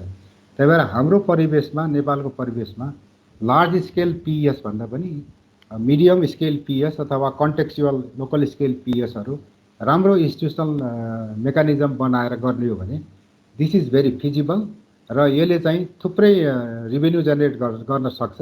जुन चाहिँ स्थानीय स्तरको जुन अपस्ट्रिम अथवा प्रोड्युसरहरू छन् ती प्रोड्युसरहरूलाई चाहिँ इन्सेन्टिभाइज गर्नलाई सफिसियन्ट हुन्छ भन्ने देखाउँछ। दुईटा केस मात्रै म यहाँहरूसँग सेयर गर्छु यसमा, धेरै केसहरू चाहिँ म सेयर गर्दैन, त्यो थुप्रै लिटरेचरहरू पनि उपलब्ध हुनाले। एउटा केस चाहिँ सर्दो खोलाको हो, यो धरानको सर्दो खोला, यहाँ सबलाई थाहा छ। धरानको अहिले त अब नयाँ ड्रिङ्किङ वाटर भएको छ, त्यहाँ एडिबीले सपोर्ट गरेको ड्रिङ्किङ वाटर छ तल अन्डरग्राउन्ड वाटर। तर अहिले पनि स्टिल धरानको चाहिँ 70%, 60-70% सप्लाई चाहिँ सर्दो खोला नै हो। तर त्यसको अपस्ट्रिम हेर्नु हो भने त्यो अहिले चाहिँ टुरिस्टिक प्लेस भएको छ, के भन्छ त्यो माथि on the way to Dhankuta जाने ठाउँमा भेडेटार। र त्यो पानी विगत 7-8-9 वर्ष 10 वर्षदेखि पानीको चाहिँ उपलब्धता घट्दै गएको छ। त्यो थुप्रै कारण छन्, यो थुप्रै कारण छन्। त्यो पानीको स्रोतहरू नै सुक्ने कारण छ, अथवा पानीको चाहिँ के भन्छ डिस्ट्रिब्युसन प्याटर्न पनि चेन्ज भएको कारण छ। तर इन्ट्रेस्टिङली हाम्रो अध्ययनले के देखाउँछ भने जुन धरानका बासिन्दाहरू छन् जसले पानी पिउँदै हुनुहुन्छ तपाईँको सर्दो खोलाबाट, तपाईँको mean annual household willingness to pay for X scenario भनेको त्यहाँ थुप्रै सिनेरियोहरू सोधिएको थियो। 24 घन्टा पानी आउने हो भने हामीले चाहिँ 502 रुपियाँ 36 पैसा चाहिँ हामी दिन तयार छौँ है भन्ने चाहिँ देखिन्छ यसबाट। त्योबाट के देखिन्छ भने झन्डै 13-14 मिलियन नेपाली पैसा, 14 मिलियन भनेको 1 करोड 40 लाख रुपियाँ चाहिँ हामीले जेनेरेट गर्न सक्छौँ अपस्ट्रिम म्यानेजमेन्टको लागि। र टोटल सोसियल बेनिफिटको हिसाबले यो ठाउँमा देखाउन सक्छौँ। तर यहाँनिर मेजर पाटो के हो भने इन्स्टिट्युसनल मेकानिजम के हुनुपर्छ, कस्तो हुनुपर्छ भन्ने पाटोमा चाहिँ, र कसले त्यसलाई चाहिँ लिड गर्ने अथवा कसले चाहिँ त्यसलाई म्यानेज गर्ने पाटोमा चाहिँ थुप्रै इस्युहरू छन्। अहिले नयाँ परिवेशमा स्थानीय सरकार धेरै सबल भएको अवस्थामा नगरपालिकाले त्यसलाई लिड लिएर सबै अपस्ट्रिम डाउनस्ट्रिमका सबै कन्ज्युमर्स र प्रोड्युसरहरू प्लस त्यहाँका अरू सरोकारवालाहरू स्टेक होल्डरहरूसँग मिलेर गर्न सकियो। त्यतिखेर पाइलटको रूपमा हामीले स्टार्ट पनि गरेका थियौँ, तर त्यो रिस्ट्रक्चरिङ भावनाले त्यो अगाडि बढ्न सकेको अवस्था देखिन। लास्ट 2019मा म जाँदाखेरि त्यति फङ्सन भएको थिएन। तर यो सम्भावना चाहिँ थुप्रो देखिन्छ यसमा। तपाईँ सर्दो खोला केस हेर्नुभयो भने अहिले सक्सेस केस चाहिँ धनकुटाको छ, यो चाहिँ still going on, very good case. यो धनकुटा निबुवा खोला र तङखुवा खोलाबाट धनकुटा जुन सिटीमा पानी सप्लाई भएको छ, अलमोस्ट अल पानी आउने त्यतैबाट हो धन्नै। र अहिले के देख्यो चाहिँ हाम्रो अनुसन्धानले पनि तपाईँको यहाँ 632 रुपियाँ पर हेक्टर पर हाउसहोल्ड पर मन्थ देखाइरहेको छ। र यसबाट अहिले धनकुटा नगरपालिकाको सक्रियतामा अथवा लिडरसिपमा एउटा कमिटी भएको छ, त्यो जलाधार व्यवस्थापन समिति भन्ने जस्तो बनाएको छ। स्थानीय जलाधार के भन्छ कार्यालय पनि त्यसमा छ। उहाँहरूले एउटा छुट्टै फन्ड क्रिएट गर्नुभएको छ, 25 रुपियाँ पर हाउसहोल्ड पर मन्थ लिएर। त्यो चाहिँ टिपिकली यो अपस्ट्रिमको संरक्षणको लागि भनेर छुट्याउनु भएको, र त्यो अहिले चाहिँ के भन्छ अपरेसन छ। तर यहाँनिर ठुलो इस्यु के आयो भने अस्ति हामीले छलफल गर्दाखेरि अहिलेको तत्कालको उसमा चाहिँ नगरपालिकाले छुट्टै फन्ड गरिदियो, त्यसैबाट त्यो पैसा चाहिँ वडा मार्फत चाहिँ सम्बन्धित क्षेत्रलाई दिएको छ। तर त्यो समितिलाई डाइरेक्ट चाहिँ पठाउनु पर्ने हो। अहिले चाहिँ लास्ट इयरसम्म पठाएको थिएन, सायद यो वर्षदेखि चाहिँ त्यो समितिले यो काम गर्ने, त्यो प्रोजेक्ट बेस्ड प्रपोजलको आधारमा चाहिँ त्यसलाई सपोर्ट गर्ने भन्ने भएको छ। That could be effective way of linking upstream downstream र इन्सेन्टिभ फर इकोसिस्टम सर्भिस भन्ने यो तपाईँको एउटा वाटरसेड लेभलको राम्रो उदाहरण हो। यो चाहिँ सक्सेसफुल केस पनि हो। र मलाई लाग्छ धनकुटा चाहिँ पोलिटिकली पनि निकै कन्सियस, र त्यहाँको पोलिटिकल पार्टिजहरू पनि यो मामलामा धेरै चाहिँ सबैको एउटै मत र थुप्रै लोकल पोजिटिभ कन्ड्युसिभ इन्भाइरोमेन्ट भावनाले यो सक्सेस देखिरहेको छ।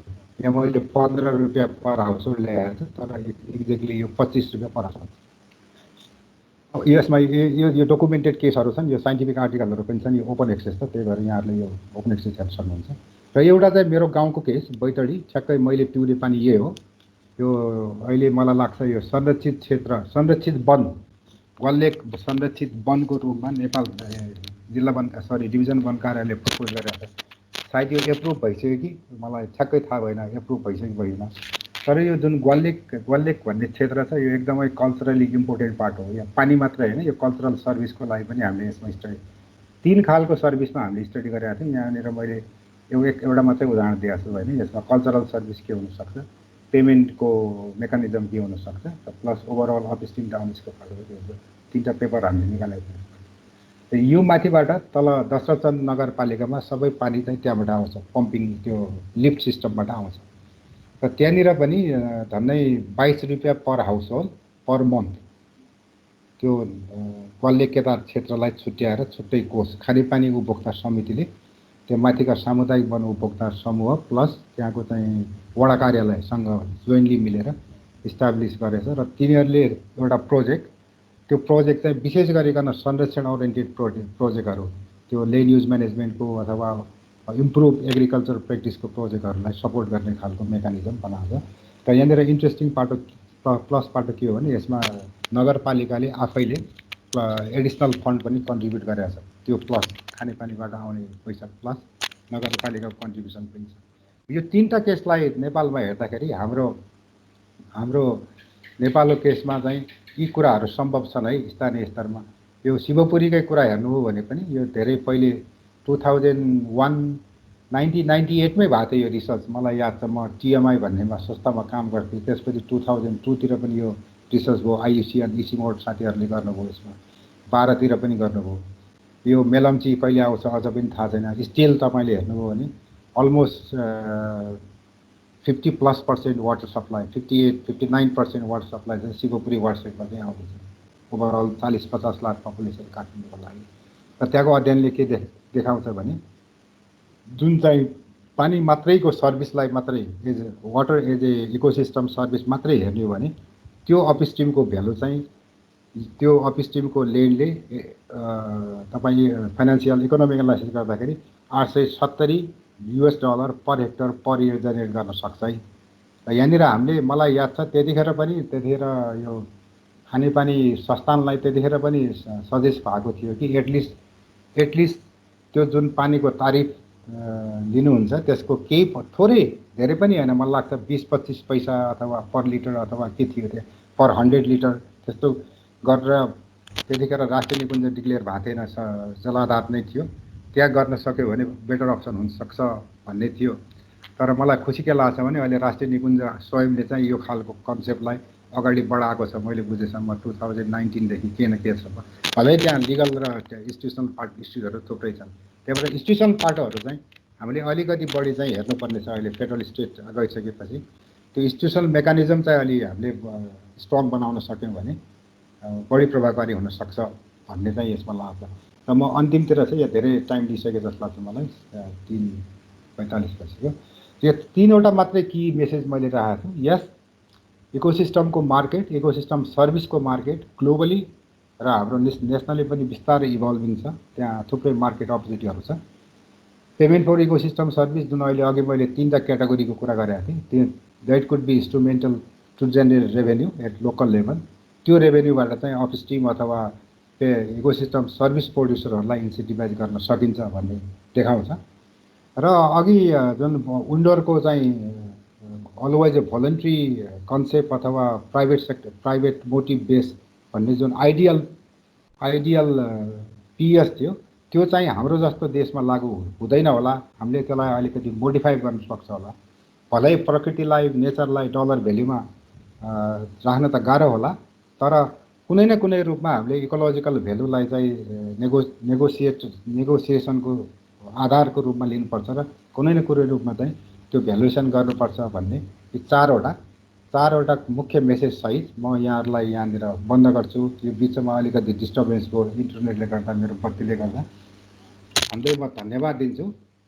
धेरै साथीभाइ र थुप्रै टिमहरूलाई मैले एक्नोलेज गरेको छु। यो फोटो पनि मैले 2-4वटा फोटो कसैबाट बोरो गरेको छु, यहाँनिर छ। र आइडियली यो लास्ट फोटो यो वास्तवमा पोखरातिरको फोटो हो। यो हाम्रो डक्टर प्रोफेसर अनिलले खिच्नु भएको फोटो। यो खालको चाहिँ इन्भाइरोमेन्ट जुन अहिले रेजिलियन्ट डेभलपमेन्टको कन्सेप्टले आएको छ, यो overall payment for ecosystem service, त्यो रेजिलियन्ट डेभलपमेन्टभित्र नै पार्ट अफ रेजिलियन्ट डेभलपमेन्टभित्रकै अङ्गको रूपमा हेर्न सक्यो भने प्रभावकारी हुन्छ। छुट्टै स्किम भन्दा पनि जस्तो हाइड्रो पावर बनाउने हो भने हाइड्रो पावर डेभलपमेन्टको पार्ट एन्ड पार्सल चाहिँ पेमेन्ट फर इकोसिस्टम सर्भिस अथवा incentive for ecosystem service part and parcel भयो भने यसले स्ट्रिमलाइन हुन्छ र यसले बढी प्रभावकारी रूपमा चाहिँ रिजल्ट दिन्छ। अनिता श्रेष्ठले भन्नुभएको छ sir, how could we link PES र रेड पान्डा कन्जर्भेसन र म्यानेजमेन्टलाई कसरी लिन सकिन्छ भन्नुभएको छ सर नेपाल र वर्ल्ड सिनेरियोमा हेर्दा। अब यसमा एउटा अहिले मनोज भट्ट भन्ने भाइ ठ्याक्क यसैमा चाहिँ पिएचडी गर्दैछन् हौ। अहिले मनोजले के हेर्दैछ भने यो रेड पन्डाको हेबिटाट र इकोसिस्टम सर्भिससँग चाहिँ कसरी लिङ्क छ भन्ने सायद नेक्स्ट विक उसको एउटा पेपर पनि आउँदैछ इन्ट्रेस्टिङ। मैले रिभ्यू गर्ने मौका पाएको थिएँ पेपरलाई। यो दुईवटा पर्सेमा हेर्नु पऱ्यो। रेड पन्डाको हेबिटाट सुइटेबिलिटी हेबिटाटसँग लिङ्क गर्ने हो यसमा चाहिँ मेरो अनुभवमा अथवा मैले बुझेसम्म। रेड पन्डाको जुन पार्टिकुलर हेबिटाट छ त्यो हेबिटाटमा इकोसिस्टम सर्भिस फ्लो के हुनसक्छ एउटा, र रेड पन्डा आफै चाहिँ टुरिज्मको अट्र्याक्सन हो भने त्यहाँनिर tourism as a ecosystem service हो है। त्यो टुरिज्मको इकोसिस्टम सर्भिसलाई चाहिँ आइडेन्टिफाइड सर्भिसको रूपमा लिनु पर्यो। र जुन रेड पन्डा संरक्षण गरिराख्नु भएको छ त्यहाँका समुदायहरू अथवा रेड पन्डा नेटवर्क, मलाई लाग्छ रेड पन्डा नेटवर्क भन्ने पनि छ नेपालमा, र त्यो प्रोड्युसर हुनसक्छ अथवा सामुदायिक वन उपभोक्ता समिति समूहका जुन व्यक्ति महानुभावहरू हुनुहुन्छ उहाँहरूको क्षेत्रमा यो रेड पन्डा छ भने उहाँहरू यसको लागि प्रोड्युसर हुनुभयो। र tourism as a ecosystem service उहाँहरूले चाहिँ कन्ज्युमरलाई बेच्नु पर्यो अथवा कन्ज्युमरहरूलाई दिनु। र त्यसले चाहिँ हामीले के कन्फर्म गर्न सक्नु पर्यो भने because of the conservation of habitat, because of the our efforts to conserve this particular habitat of this endangered species, त्यही भएर यो इन्डेन्जर्ड स्पेसिस यहाँ सस्टेन भइरहेछ। त्यो सस्टेन के अरे सर्भाइभ भइरहेछ। त्यो सर्भाइभ भएको काहीँ कारणले गर्दाखेरि तपाईँले चाहिँ यो नेचुरल ब्युटी अथवा यो टुरिज्म एज ए सर्भिस तपाईँले प्राप्त गरिराख्नु भएको छ अनि त्यो खालको हराइजेन्टल पिएस भन्छ यसलाई, it's not up stream down stream, यो चाहिँ हराइजेन्टल पिएसको रूपमा जान सक्छ। तर अघि मैले भने यहाँ चाहिँ थुप्रो इन्स्टिट्युसन पार्टहरू छ। जस्तो अब तपाईँले लाङटाङ राष्ट्रिय निकुञ्जको कुरा गर्नुभयो भने लाङटाङ राष्ट्रिय निकुञ्जले त्यहाँ पाउने रेड पन्डाको संरक्षक त म हो भन्न सक्छ as a national park authority. तर नेसनल पार्क अथोरिटी मात्रै संरक्षक नहुन पनि सक्छ, त्यहाँ बफर जोन काउन्सिलहरू छ। र मलाई लाग्छ त्यो माथि गोसाइकुण्ड जाने जुन त्यो ठाउँको नाम बिर्सेँ मैले, जहाँ रेड पन्डाको मेजर हेबिटाट छ त्यहाँ त्यता समुदायहरू पनि बस्नुहुन्छ, त्यहाँ तामाङ के भन्छ कम्युनिटीहरू पनि छ। उहाँहरूको पनि ठुलो स्टेक छ यसमा संरक्षण हुने। त्यो स्टेक होल्डर राष्ट्रिय निकुञ्ज र जुन त्यो फ्लो पाउँछ, भलै कसैले लिङ्क त गर्न सक्छ होला निकुञ्ज हकमा कि 50% अथवा 100% what we are generating revenue from national parks, we are paying back to communities भन्ने पनि छ। त्यो लजिक पनि द्याट्स गुड, अलरेडी यो पिएस लाइक मेकानिजम हो। तर टिपिकली जस्तो यो मनोज भाइले गरिराख्नु भएको जुम्लामा मलाई लाग्छ मुगुमा गर्नुभएको छ, यो खालको लिङ्केज चाहिँ गर्न सकिन्छ कि भन्ने हो। यो दीपक बराल सरले भन्नुभएको सर अहिले सामान्य जनताले बुझ्ने के काम भएको छ पिएसको बारेमा अनि चुरीमा कसरी लगाउन सकिन्छ पिएसले भन्नुभएको छ। अब सामान्य भाषामा त मैले अघि भने नि, सामान्य भाषामा के हो भने जसले चाहिँ कुनै पनि इकोसिस्टम सर्भिस वातावरणीय सेवालाई उत्पादन गर्छ अथवा जसले चाहिँ प्रोड्युस गर्छ, त्यो प्रोड्युस गरेको मान्छेले प्रोड्युस गरिराखोस्, त्यसलाई सस्टेनेबल प्रोडक्सन दिइराखोस् भनेर उनीहरूलाई इन्सेन्टिभ दिने हो। उनीहरूलाई चाहिँ केही न केही रूपमा चाहिँ इन्सेन्टिभाइज गर्ने हो, केही न केही रूपमा प्रोत्साहन गर्ने हो। त्यो प्रोत्साहन चाहिँ पैसाबाट पनि हुनसक्छ, त्यो प्रोत्साहन रिकग्निसनबाट पनि हुनसक्छ, त्यो प्रोत्साहन त्यो क्षेत्रमा तत्त क्षेत्रमा चाहिँ साना अथवा डेभलपमेन्ट प्रोजेक्टहरू लगेर पनि हुनसक्छ। थुप्रै खालको प्रोत्साहन हुनसक्छ, इट्स नट ओन्ली क्यास। जस्तो मैले उदाहरण दिएँ, हाम्रो चाहिँ जडीबुटीहरू तपाईँको डोल्पा होस् अथवा बझाङ होस् अथवा तपाईँको चाहिँ सोलुखुम्बु क्षेत्र होस्, त्यो जेनेटिक रिसोर्स जुन छ हाम्रो जुन जडीबुटीमा अथवा अरू कुनै पनि प्लान्टको जेनेटिक रिसोर्स जुन छ, त्यो जेनेटिक रिसोर्स प्रयोग गरेर त्यसको जिन युज गरेर थुप्रै कम्पनीहरूले, थुप्रै फार्मास्युटिकल कम्पनीहरूले, थुप्रै चाहिँ बिजनेस हाउसहरूले ड्रगहरू अथवा दवाई के भन्छ औषधि उत्पादन गरेर करोडौँ लाखौँ करोडौँ अथवा मिलियन्स अफ नाफा कमाइरहेछ भने त्यो जेनेटिक रिसोर्स संरक्षण गर्ने जुन त्यहाँको तत्त्वको समुदायहरू छ, त्यो समुदायले त्यो कुनै खालको इन्सेन्टिभ पाएन भने उसले किन संरक्षण गर्छ? उसले त त्यहाँ काटेर फालिदिन्छ। म तपाईँहरूलाई चाहिँ अझ उदाहरण दिन्छु। सामुदायिक वनकै केसमा हामीले के गर्यौँ भने सामुदायिक वनको केसमा हामीले के गर्यौँ भने सुरुवातीमा, अहिले त अलिक ब्याक टु त्यो भइरहेछ, हामी एकदमै टिम्बर मोटिभ भएर त्यहाँको झाडी सफाइ सरसफाइ गरेर ऐँसेलु, तपाईँको चुत्रो, तपाईँको यो बाँदरले अथवा वाइल्ड लाइफले जुन खानेकुराहरू थियो त्यो खानेकुराहरूलाई त्यो निकाल्यौँ। हाम्रो इनिसिएटिभ मोटिभ के थियो भने will produce timber, from the timber we get some incentive. तर त्योको सँगसँगै अब अहिले वाइल्ड लाइफ कन्फ्लिक्ट आयो। तपाईँको सबै बाँदर जति तपाईँको गाउँतिर आयो, किनभने तपाईँको जङ्गलमा जो उसले खान्थ्यो जे कुरो त्यो खानेकुरो नपाएपछि तपाईँको यतातिर आयो भने अहिले के आयो भने अब त्यो ह्युमन वाइल्ड लाइफ कन्फ्लिक्ट घटाउनलाई पनि त्यो ऐसलो जोगाउनलाई इन्सेन्टिभाइज गर्नुपर्ने थियो। त्यतिखेर हाम्रो चाहिँ त्यो मोटिभ त्यतिखेर पुगेन, अथवा हाम्रो के अरे म्यानेजमेन्ट रिजिम फरक थियो भने एउटा पाटो थियो सजिलो भाषा। अर्को चाहिँ यो कञ्चनपुरमा मैले रिसर्च गरेको थिएँ। यो ठाउँको नाम अहिले के भन्छ, यो लालपुरको उत्तापट्टितिर त्यहाँ सानो इरिगेसन छ। त्यो माथि चाहिँ इरिगेसन जुन जहाँबाट पानी आउँछ त्यो पानी चाहिँ राम्ररी संरक्षण गरेन भने त्यो पानीको बहार नै चेन्ज हुन्छ अथवा पानी नै कम आउँछ भने त्यो पानी प्राप्त गर्नको लागि जुन तलतिर एक्स हेक्टर अथवा कट्ठा जग्गा छ त्यो मान्छेले त्यो माथिल्ला मान्छेले संरक्षण गर्दैन भने त पानी त आउँदै आउँदैन। त्यही भएर त्यो माथिल्लो मान्छेले संरक्षण गरिदियो भने हामीले पानी पाउँछौँ है इरिगेसनको लागि भनेर उनीहरूलाई इन्सेन्टिभाइज गर्ने हो। अघि मैले उसको उदाहरण दिएँ, तपाईँको बैतडी मैले खानेपानीको उदाहरण दिएँ। त्यो ग्वाल्ले केदार क्षेत्रका मान्छेलाई जुन हामीले पानी पिउँदैछौँ दशरथन नगरपालिकामा, उनीहरूले कुनै इन्सेन्टिभाइज पाएन भने जुन हामी मूलबाट पानी ल्याउँदैछौँ त्यो तिनीहरूको गाई गोरु कुनै मऱ्यो भने त्यो त्यही फालिदियो भने त त्यो पानी खाने भयौँ हामी त, अथवा त्यही गएर लुगा धोइदिन सक्छ उनीहरूलाई, त्यो सम्भावना छ। उहाँहरूलाई त्यो खालको इन्सेन्टिभ गरेर जुन प्र्याक्टिस मैले कुरा गरेको थिएँ त्यो चाहे ल्यान्ड युज प्र्याक्टिस होस् अथवा त्यो बिहेभियरल प्र्याक्टिस होस्, परिवर्तन गर्नलाई जुन कुरा गरेको थिएँ त्यो किन गर्छ भने कहीँ न कहीँ रूपमा उसले इन्सेन्टिभ खोज्छ अथवा एक्सपेक्ट गर्छ। हामीले त्यो दिन सक्यौँ भने त्यो परिवर्तन गर्न सक्छौँ। त्यसले गर्दाखेरि हाम्रो चाहिँ चाहेको इकोसिस्टम सर्भिस चाहिँ हामीले कन्ज्युम गर्न सक्छौँ। अर्को चुरेमा त थुप्रै सम्भावना छ। हेर्नुहोस्, चुरेमा त यो वास्तवमा चुरे क्षेत्र र विशेष गरिकन हाम्रो मधेस तराई क्षेत्रको जुन उपल्लो तटीय क्षेत्र र तल्लो तटीय क्षेत्रका कुराको अन्तर सम्बन्ध कुरा गरेका छौँ।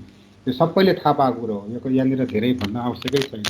र चुरे चाहिँ विशेष गरिकन त्यो ओभरअल डाउन स्ट्रिमको लागि ब्याकबोन हो, चाहे त्यो सोइल स्टेबलाइजेसनको पाटोमा होस् अथवा रिचार्ज वाटर रिचार्जको पाटोमा होस् अथवा जे पाटोमा होस्। र चुरे क्षेत्रका मान्छे जुन बसोबास गरिरहेको त्यो क्षेत्रका मान्छेहरूले चुरे संरक्षण गर्छ र उहाँहरूले इन्सेन्टिभ पायो भने चुरे संरक्षण गर्छ। त्यो चाहिँ के भन्छ, त्यस कारणले गर्दाखेरि त्यो सर्भिस चाहिँ फ्लो हुन्छ। तर यहाँनिर अलिकति इन्स्टिट्युसनल पाटो चाहिँ मैले अघि त्यही भएर यो कन्सेप्चुअली चाहिँ कन्ज्युमरले पे गर्ने सिद्धान्त हो। तर यहाँ तपाईँलाई अघि भनेको थिएँ मैले, हाम्रो जस्तो मुलुकमा, हाम्रो जस्तो डेभलपिङ कन्ट्रीमा उनीहरूले भनेको आइडियल पिएस काम गर्दैन। चुरेको हकमा त्यो आइडियल पिएस काम नगर्न सक्छ, किनभने डाउनस्ट्रिम पपुलेसनहरू, यो चाहिँ ओभरअल स्टेट वेलफेयर थ्योरी भन्ने छ। On behalf of the consumer, जसले चाहिँ त्यो सेवा लिइरहेछ त्यो सेवाको अन बिहाफ अफ राज्यले त्यसलाई तिर्दिएको थुप्रै मोडलहरू छ, तिर्दिन्छ त्यो स्टेट वेलफेयर थ्योरी अन्तर्गत। त्यसैले राज्यले त्यहाँनिर रेगुलराइज गर्नुपर्छ। त्यो चाहिँ हाइब्रिड मोडल त्यहाँ हुनुपर्छ भन्ने मेरो चाहिँ अनुभव हो र मेरो विश्वास पनि हो। केशवजीले भन्नुभएको छ सरको लामो अनुभव छ वन तथा वातावरण क्षेत्रमा, धेरै अनुसन्धानहरू पनि गर्नुभएको छ। वन तथा वातावरणका क्षेत्रमा रहेका विद्यमान कानुन संरचना र जनशक्तिमै समस्या छ भनिन्छ, हजुरलाई के लाग्छ भन्नुभएको सर? हामी कहाँ इन्स्टिट्युसनल समस्या छ, हेर्नुहोस्, हामी कहाँ मात्रै होइन संसारभरि इन्स्टिट्युसनल समस्या छ, त्यसमा दुई मत छैन। हामी जहिले पनि सरकारलाई नै दोष दिन जुन चाहिँ हामी ग्रुम भएको छौँ नि त्यो वास्तवमा राम्रो हो जस्तो मलाई लाग्दैन। किनभने इन्स्टिट्युसनभित्र पनि तपाईँ हामी नै हौ नि, तपाईँ हामी नै हौँ त्यो इन्स्टिट्युसनभित्र पर्ने। मैले अस्ति एउटा टक दिएको थिएँ, मैले इन्स्टिट्युसनल रिदम्स एन्ड रियालिटी भन्ने एउटा टक प्रोग्राम दिएको थिएँ मैले। कहिलेकाहीँ के हो भने संस्थागत जुन अवधारणाहरू छन्, संस्थागत अवधारणा र व्यक्तिगत अवधारणाहरू फरक छन्। तर कहिलेकाहीँ चाहिँ व्यक्तिगत अवधारणाले पनि संस्थागत अवधारणालाई चाहिँ इन्फ्लुएन्स गर्न सक्छ क्या। त्यो इन्स्टिट्युसनल थ्योरीमा पनि छ। तपाईँ त्यो फ्रेमवर्क हेर्नु, त्यहाँ तिनवटा तपाईँले हेर्नु हो भने अस्ट्रमकै एउटा इन्स्टिट्युसनल फ्रेमवर्क थियो, इन्स्टिट्युसनल डेभलपमेन्ट फ्रेमवर्क भन्ने पनि छ। त्यहाँनिर पनि एउटा इन्ट्रेस्टिङ पाटो छ कि इन्स्टिट्युसन चाहिँ मेन खम्बा हो सस्टेनेबल डेभलपमेन्टको लागि अथवा इफालको लागि। र जहाँसम्म हाम्रा वन तथा वातावरण मन्त्रालयका के भन्छ इन्स्टिट्युसनको पाटोहरू छ त्यसमा समस्या छैनन् त म पनि भन्दिनँ, समस्या छन्। तर ती समस्याहरू चाहिँ मुख्य गरिकन कोअर्डिनेसन र जुरिडिक्सनल समस्याहरू हुन्। त्यो कहिलेकाहीँ चाहिँ हामी गर्न सक्ने कुराहरू पनि विभिन्न कारणले चाहिँ गरिरहेको हुँदैनौँ। एउटा पाटो त्यो हो। अर्को चाहिँ मैले अघि भने त मैले सडक विभागको उदाहरण दिएको थिएँ। सडक विभागको कानुनी समस्या थियो। ती कुनै कुनै कानुनी समस्याहरूले पनि इन्स्टिट्युसनलाई चाहिँ बाधिरहेको छ, गर्न नसक्ने अवस्थामा दिइरहेको हुन्छ। त्यही भएर अब पुरै समस्याग्रस्त नै छ भन्नलाई चाहिँ म स्वीकार्दैन। त्यहाँ थुप्रै पोजिटिभ पाटोहरू छ, विशेष गरिकन वन वातावरण मन्त्रालयमा। तर समस्या कहिलेकाहीँ के हो भने यो इन्टर मिनिस्ट्रियल कोअर्डिनेसन, यो जुन अहिले नयाँ फेडरल स्ट्रक्चर छ, हामी यसमा धेरै नयाँ छौँ, वास्तवमै धेरै नयाँ पनि छौँ, त्यहाँनिर आउन सक्छ।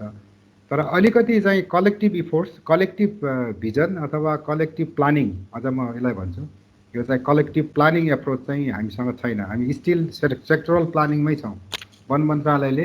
वन मन्त्रालय मात्रै हेर्ने हो कि त्यो वन मन्त्रालय क्रियाकलापहरू अरू थुप्रै मन्त्रालयले डिक्टेट गरेर हुन्छन्। अस्तिको टकमा पनि यही भनेको थिएँ।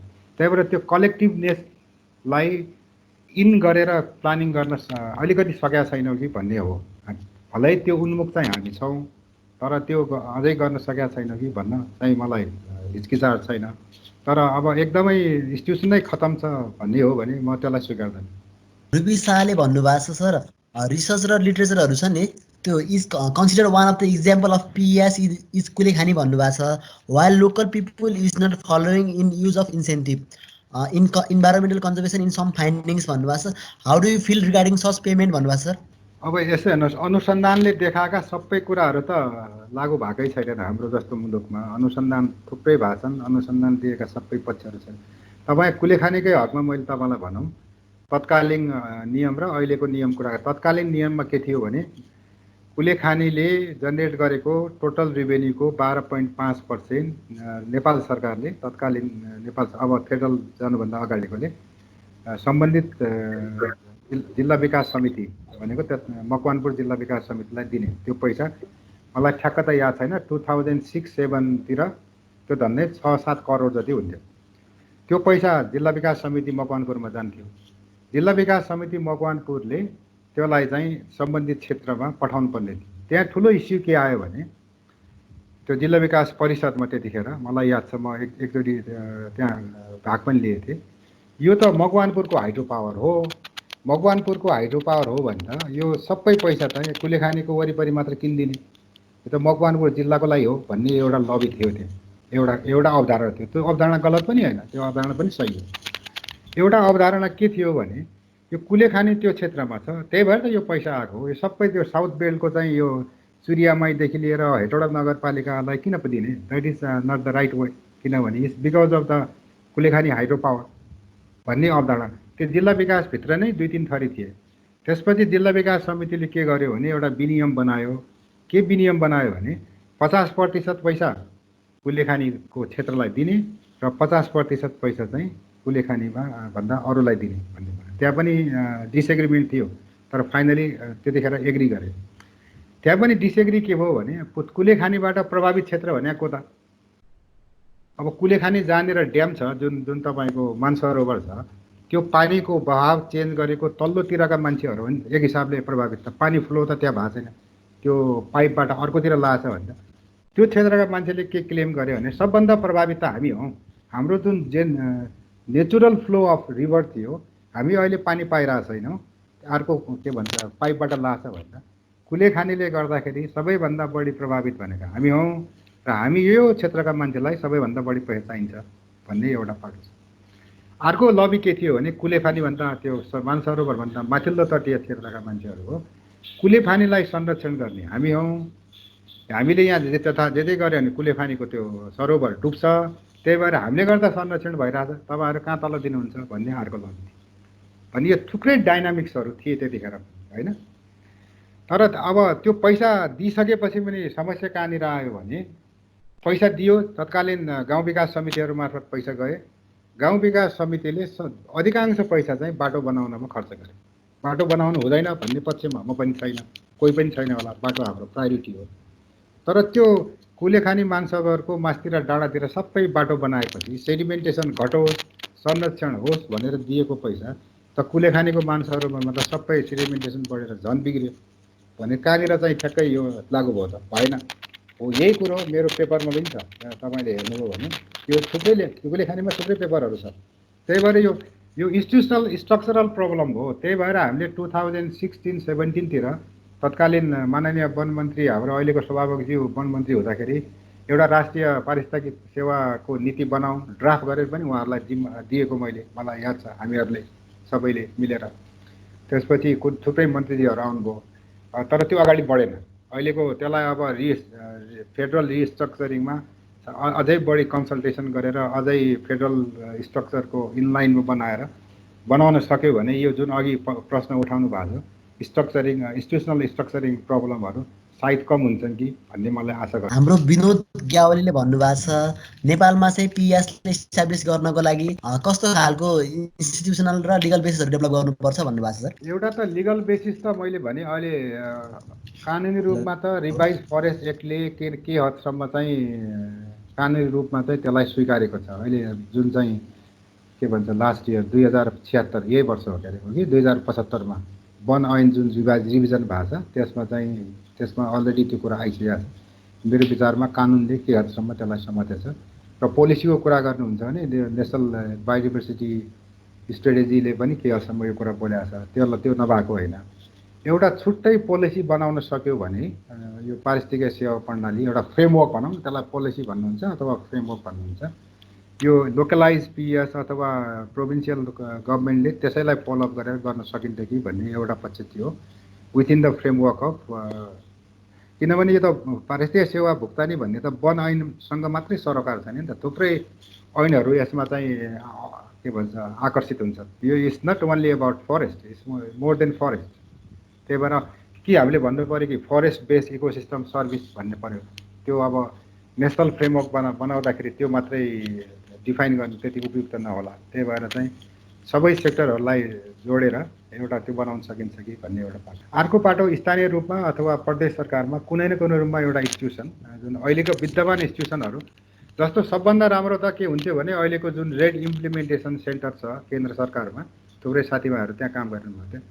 त्यो रेड इम्प्लिमेन्टेसन सेन्टरलाई रेडमा मात्रै होइन कि वास्तवमा रेड प्लस भन्ने चाहिँ पेमेन्ट फर इकोसिस्टम सर्भिसको एउटा अङ्ग हो। अघि मैले तपाईँहरूलाई गर्दाखेरि एउटा मिटिगेसन मार्केटभित्रको एउटा वे हो, one of the incentive mechanism हो।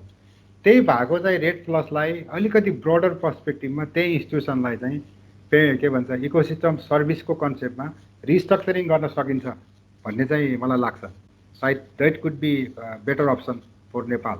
र त्यसैको उसमा प्रदेश सरकारमा पनि त्यही फलो गर्न सक्यो भने बेटर हुन्छ।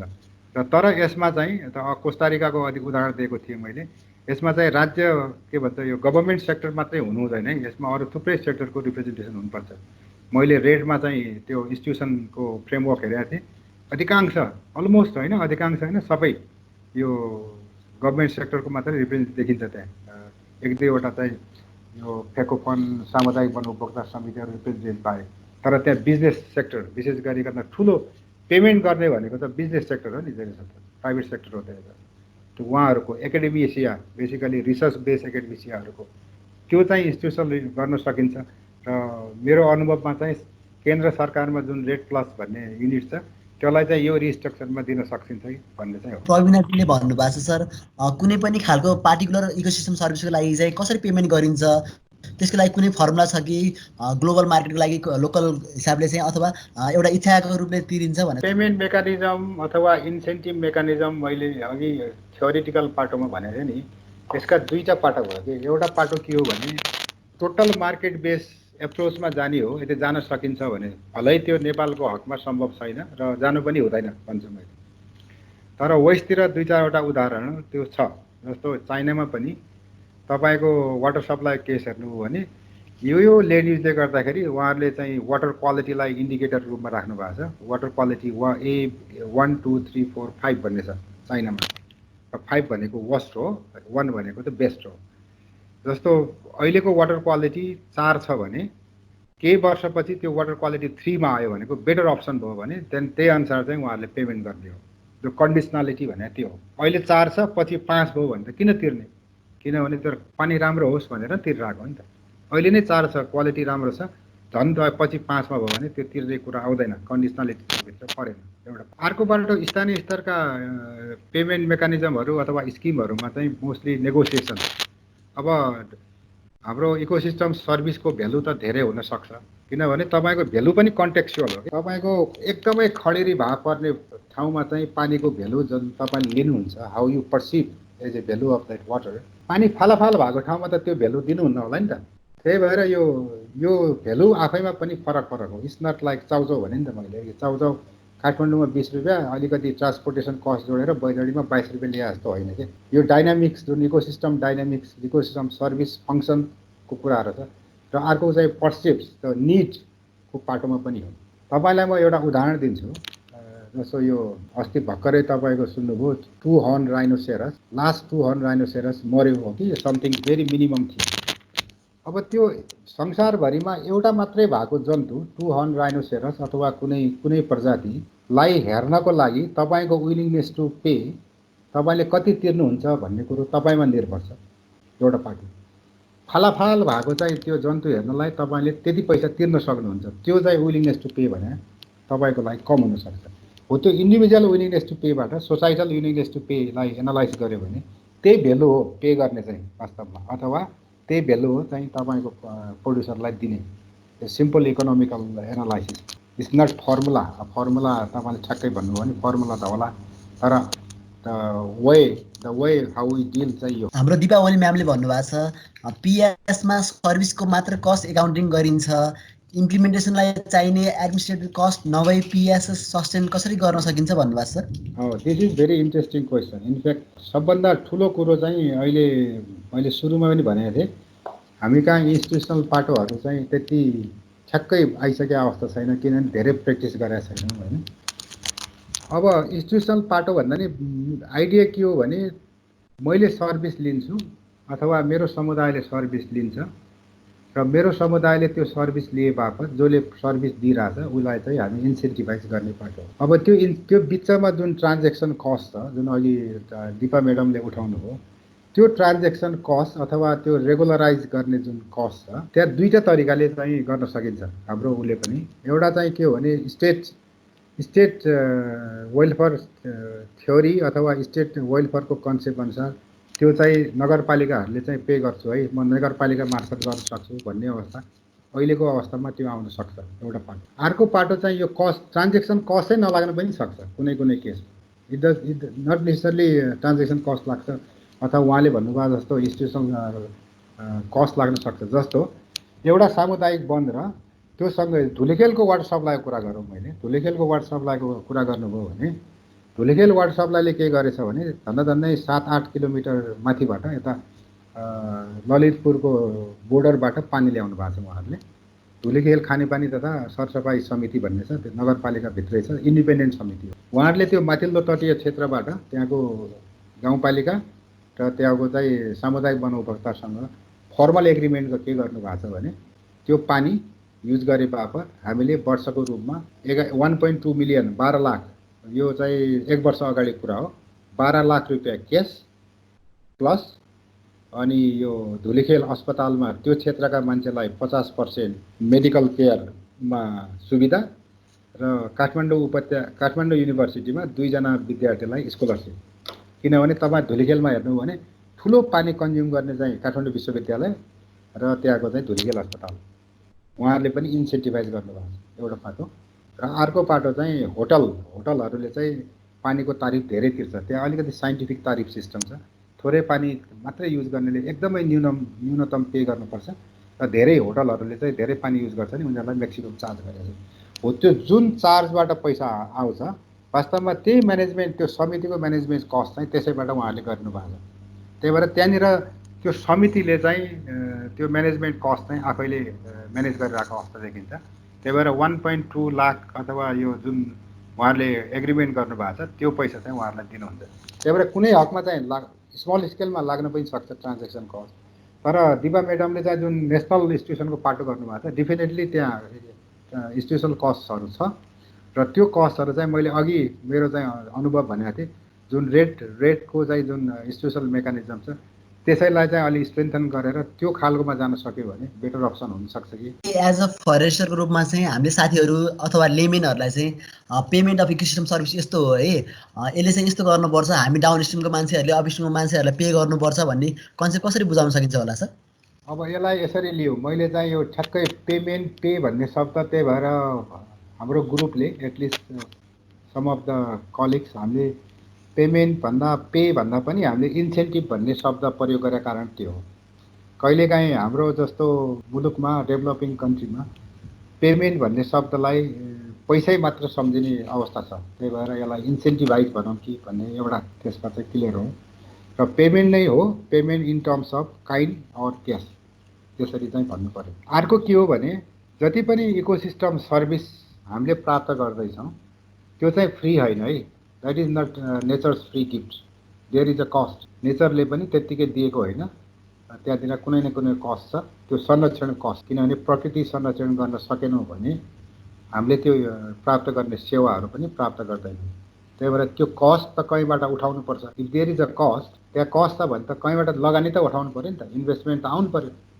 त्यो इन्भेस्टमेन्ट अथवा त्यो लगानी, त्यो कस्ट उठाउनलाई लगानी ल्याउने भनेको हो यो कन्सेप्चुअली, त्यसरी चाहिँ बुझ्नु पऱ्यो एउटा पाटो। अर्को पाटो के हो भने मैले अघि पनि भने, कुनै पनि समाजमा, कुनै पनि सामाजिक सोसाइटल सिस्टममा तपाईँले कमन प्रोपर्टी रिसोर्सको थ्योरी, अघि मैले अश्रमको उदाहरण दिएको थियो, कमन रिसोर्सेसहरूलाई संरक्षण गर्नलाई उहाँहरूको स्टेक, उहाँहरूको चाहिँ इन्सेन्टिभ अथवा उहाँहरूको इन्कममाथिको त्यसबाट प्राप्त गर्ने इन्कमको सेयरको एस्युरेन्स र उहाँहरूको रिकग्निसन, यो तीनटा पाटोलाई हामीले इन्स्योर गर्न सकेनौँ भने त्यो समुदाय, त्यो चाहिँ संरक्षणमा लाग्ने समुदाय चाहिँ उत्प्रेरित हुँदैन, मोटिभेट हुँदैन। र त्यो मोटिभेट गर्ने एउटा मेकानिजम चाहिँ यो पेमेन्ट फर इकोसिस्टम सर्भिस हुनसक्छ है भन्न चाहिँ सकिन्छ। यसरी लेमनको सर यो विद्युत र खानेपानीमा चाहिँ हाम्रो यो पिएस अलिक बढी सुन्यो, यो जस्तो हावामा सौन्दर्यको लागि यस्तो भ्यालुतिर हामीले क्वान्टिफिकेसन गर्न नसकेर त्यतातिर नगएको कि त्यस्तो केही छ सर? त्यसको एक्जाम्पल? त्यो इक्जाम्पलहरू थुप्रै छ, नभएको होइन। हामी कहाँ नेपालको बेसमा चाहिँ अलिक कम होला। जस्तो अब नेपालको केसमा पनि तपाईँको बायोडाइभर्सिटीमा त छ, टुरिज्ममा पनि छ, अब एस्टेज हावा एज सच, एयरमा त मैले ठ्याक्कै याद गरिनँ, ग्लोबली पनि एयरमा सायद air as such fresh air, अब के भनौँ त्यसलाई, फ्रेस एयर भन्नु पऱ्यो, एज ए इकोसिस्टम सर्भिस हो कि होइन भन्ने पनि डिबेट, स्कलरली साइन्टिफिकली डिबेट गर्न सकिन्छ। तर तपाईँको टुरिज्ममा बायोडाइभर्सिटी भ्यालुहरूमा त थुप्रै छ। तर एउटा यहाँ प्रश्न के गरौँ भने सबै स्किमहरूलाई अब एकदमै कङ्क्रिट इकोनोमिक भ्यालुएसन गर्नै पर्छ भन्ने जरुरी पनि छैन है। गर्दा राम्रो भन्ने हो।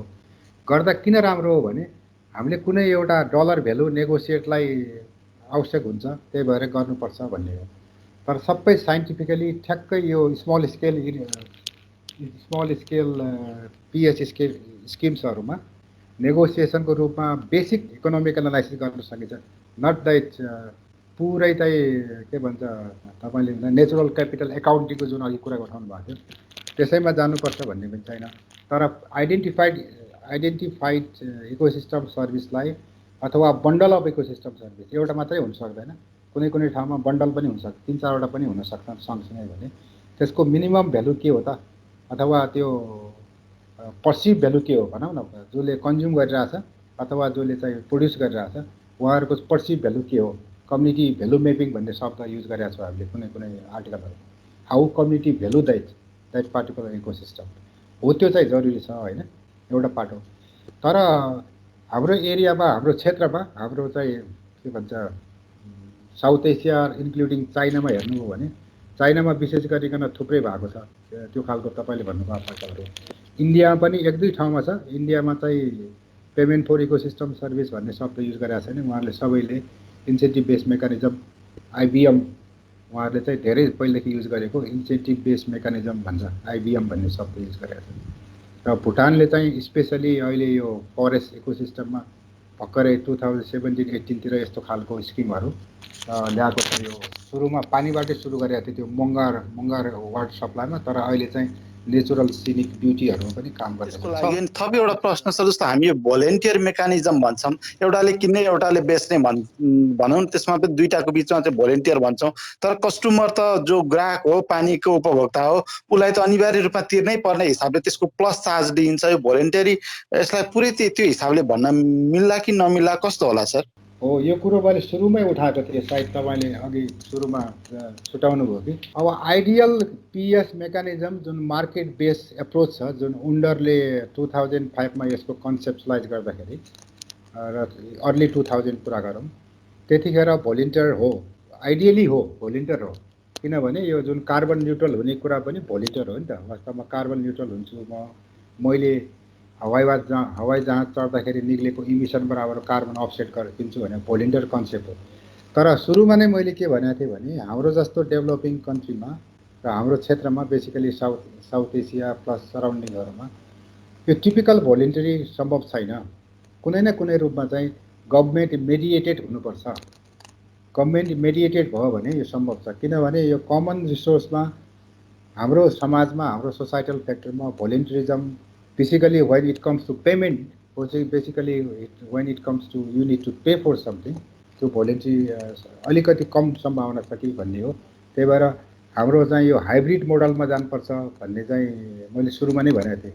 It's not typically voluntary, ideally हो भोलिन्टियर, तर त्यसलाई चाहिँ अलिकति mediated by the state or mediated by the society भन्न मिल्छ कि, भन्नुपर्छ कि भन्ने एउटा पाटो। तर एउटा पाटो अरू के हो भने दिस इज नट कम्पलसरी है। एउटा पाटो त्यो पनि हो, यो एकदमै प्रेसर गर्ने, ट्याक्स लाउने जस्तो होइन। यदि ट्याक्स लाउने हो भने त ट्याक्स लायो भयो भन्छ। किन हामीले payment for ecosystem service, additional tariff पनि होइन, एडिसनल तारिफ पनि होइन। जस्तो मैले अघि धुलिखेलको उदाहरण दिएको थियो, त्यो एडिसनल तारिफ चाहिँ होइन नि, त्यहाँ त एडिसनल तारिफ लाएन। त्यो समितिले इनफ्याक्ट आफूलाई पाउने सेवा सतत रूपमा, दिगो रूपमा पाओस् भनेर त्यो पे गरे हो माथिल्लो तटीय क्षेत्रमा। इट्स नट एडिसनल तारिफ बेसिकली। त्यो धनकुटाको केसमा पनि त्यही हो वास्तवमा। त्यो त मैले अघि जुन प्रस्तुतिमा राखेको थिएँ, त्यहाँ चाहिँ जुन कन्ज्युमरहरू छ, कन्ज्युमर भनेको त्यहाँ धनकुटाको जुन पिउने पानीका जुन स्थानीय दाजुभाइहरू हुनुहुन्छ, उहाँहरूले नै हामी इच्छुक छौँ भने हो कि त्यो there is willingness to pay हो त्यो। त्यही भएर त्यो भोलिन्टियर नै हो त्यो मामलामा त्यहाँनिर। तर त्योलाई इम्प्लिमेन्ट गर्दाखेरि नगरपालिकाले मिडिएट गरिदियो है। त्यहाँ म तिर्दैन भन्ने पनि थिएँ, त्यहाँ तिर्दैन भन्ने पनि होला। एउटा नतिर्न सक्ने पनि छ भने स्टेट वेलफेयर थ्योरीले अन बिहाफ अफ एकदमै गरिब, त्यो तिर्नै नसक्ने चाहिँ जुन पानीकै तारिफ पनि तिर्न नसक्ने छ भने त्यो चाहिँ नगरपालिकाले अन बिहाफ तिरिदिरहेको छ, नतिरिरहेको अवस्था पनि होइन। त्यही भएर यो हिसाबले हेर्नुपर्छ होला। तपाईँले भने सही हो, मुड चाहिँ यो भोलिन्टियर हो, तर कुनै न कुनै रूपमा चाहिँ हाम्रोमा मेडिएटेड छ है। तर त्यहाँ विलिङनेस टु पे नै छैन, मेरो विलिङनेस नै छैन भने त तपाईँ जबरजस्ती थुपार्न चाहिँ सक्नुहुन्न। त्यो चाहिँ पेस स्किम चाहिँ भएन। दुई देश बिचमा चाहिँ पिएसको काम गर्न सकिन्छ भनेर सोध्नु भएको छ। त्यसरी गर्ने भने नेपाल र इन्डियाको मेकानिजम भनेर सोध्नु भएको छ। थ्योरिटिकली इट इज पोसिबल, त्यसमा दुई मत छैन। थ्योरिटिकली नसकिने भन्ने होइन, तर त्यति लार्ज स्केलकोमा कसरी जाने भन्ने एउटा ठुलो पक्ष त्यो होला। र अर्को पक्ष दुई देश बिचको कुराहरू, सर्भिस इन्टेक र सर्भिस प्रोभाइड कुराहरू चाहिँ हाम्रो कानुनले मात्रै डिक्टेट गर्दैन, द्विपक्षीय कानुनले डिक्टेट गर्ने भयो। त मुख्य कुरा के आयो भने नेपाल र भारतको हकमा हामीले जुन सेवाहरू चाहिँ दिइरहेछौँ अथवा भारतले कन्ज्युम गरिरहेछ भने यो भोलिन्ट्री जुन कन्सेप्ट अघि ल्याउनु भएको थियो, whether India is willing to pay or not भन्ने प्रश्न हो नि त सुरुमा। इन्डियन साथीहरूले नेपालले गर्दाखेरि हाम्रो के भन्छ यो बिहारको बाढी जोगिया छ भन्ने रियलाइज गरेर do they have willingness to pay or not भन्ने पहिलो प्रश्न त्यहाँनिर आउँछ। र त्योसँग अरू डाइनामिक्सहरू, अरू चाहिँ लिगल त अरू ट्रान्सबाउन्ड्री इस्युजहरू जोडिएका छन्, ती कुराहरूलाई हेर्नु पऱ्यो, एउटा पाटो। र अर्को पक्ष के हो भने सर्भिस के हो त, नेपालले बेच्ने सर्भिस के हो इन्डियालाई। मैले अघि सुरुमा नै कन्सेप्चुअल कुरा नि गरेको थियौँ। But is that service, is water हो भने वाटर डिल गर्नु पऱ्यो, वाटर ट्रिटी होला त्यहाँ। इन्डिया नेपालको वाटर ट्रिटीले कुनै न कुनै रूपमा गाइड गरे होला हो। त्यो कम्प्लेक्सिटीहरू छ त्यहाँ। यो इनफ्याक्ट 2005-06 सालदेखि जब पिएसको सुरुवाती डिस्कसन थियो नेपालमा, त्यतिखेरै यो प्रश्नहरू उब्जिएको थियो। त्यसो हो भने त हामी गरौँ। तर does Indians are willing to pay or not भन्ने एउटा पक्ष त्यहाँ हो, एउटा पक्ष। र योसँग अरू डाइनामिक्सहरू अरू ट्रान्सबाउन्डिङ इस्युहरू पनि को कम्प्लेक्सिटीहरूलाई पनि हेर्नुपर्छ in theory that is possible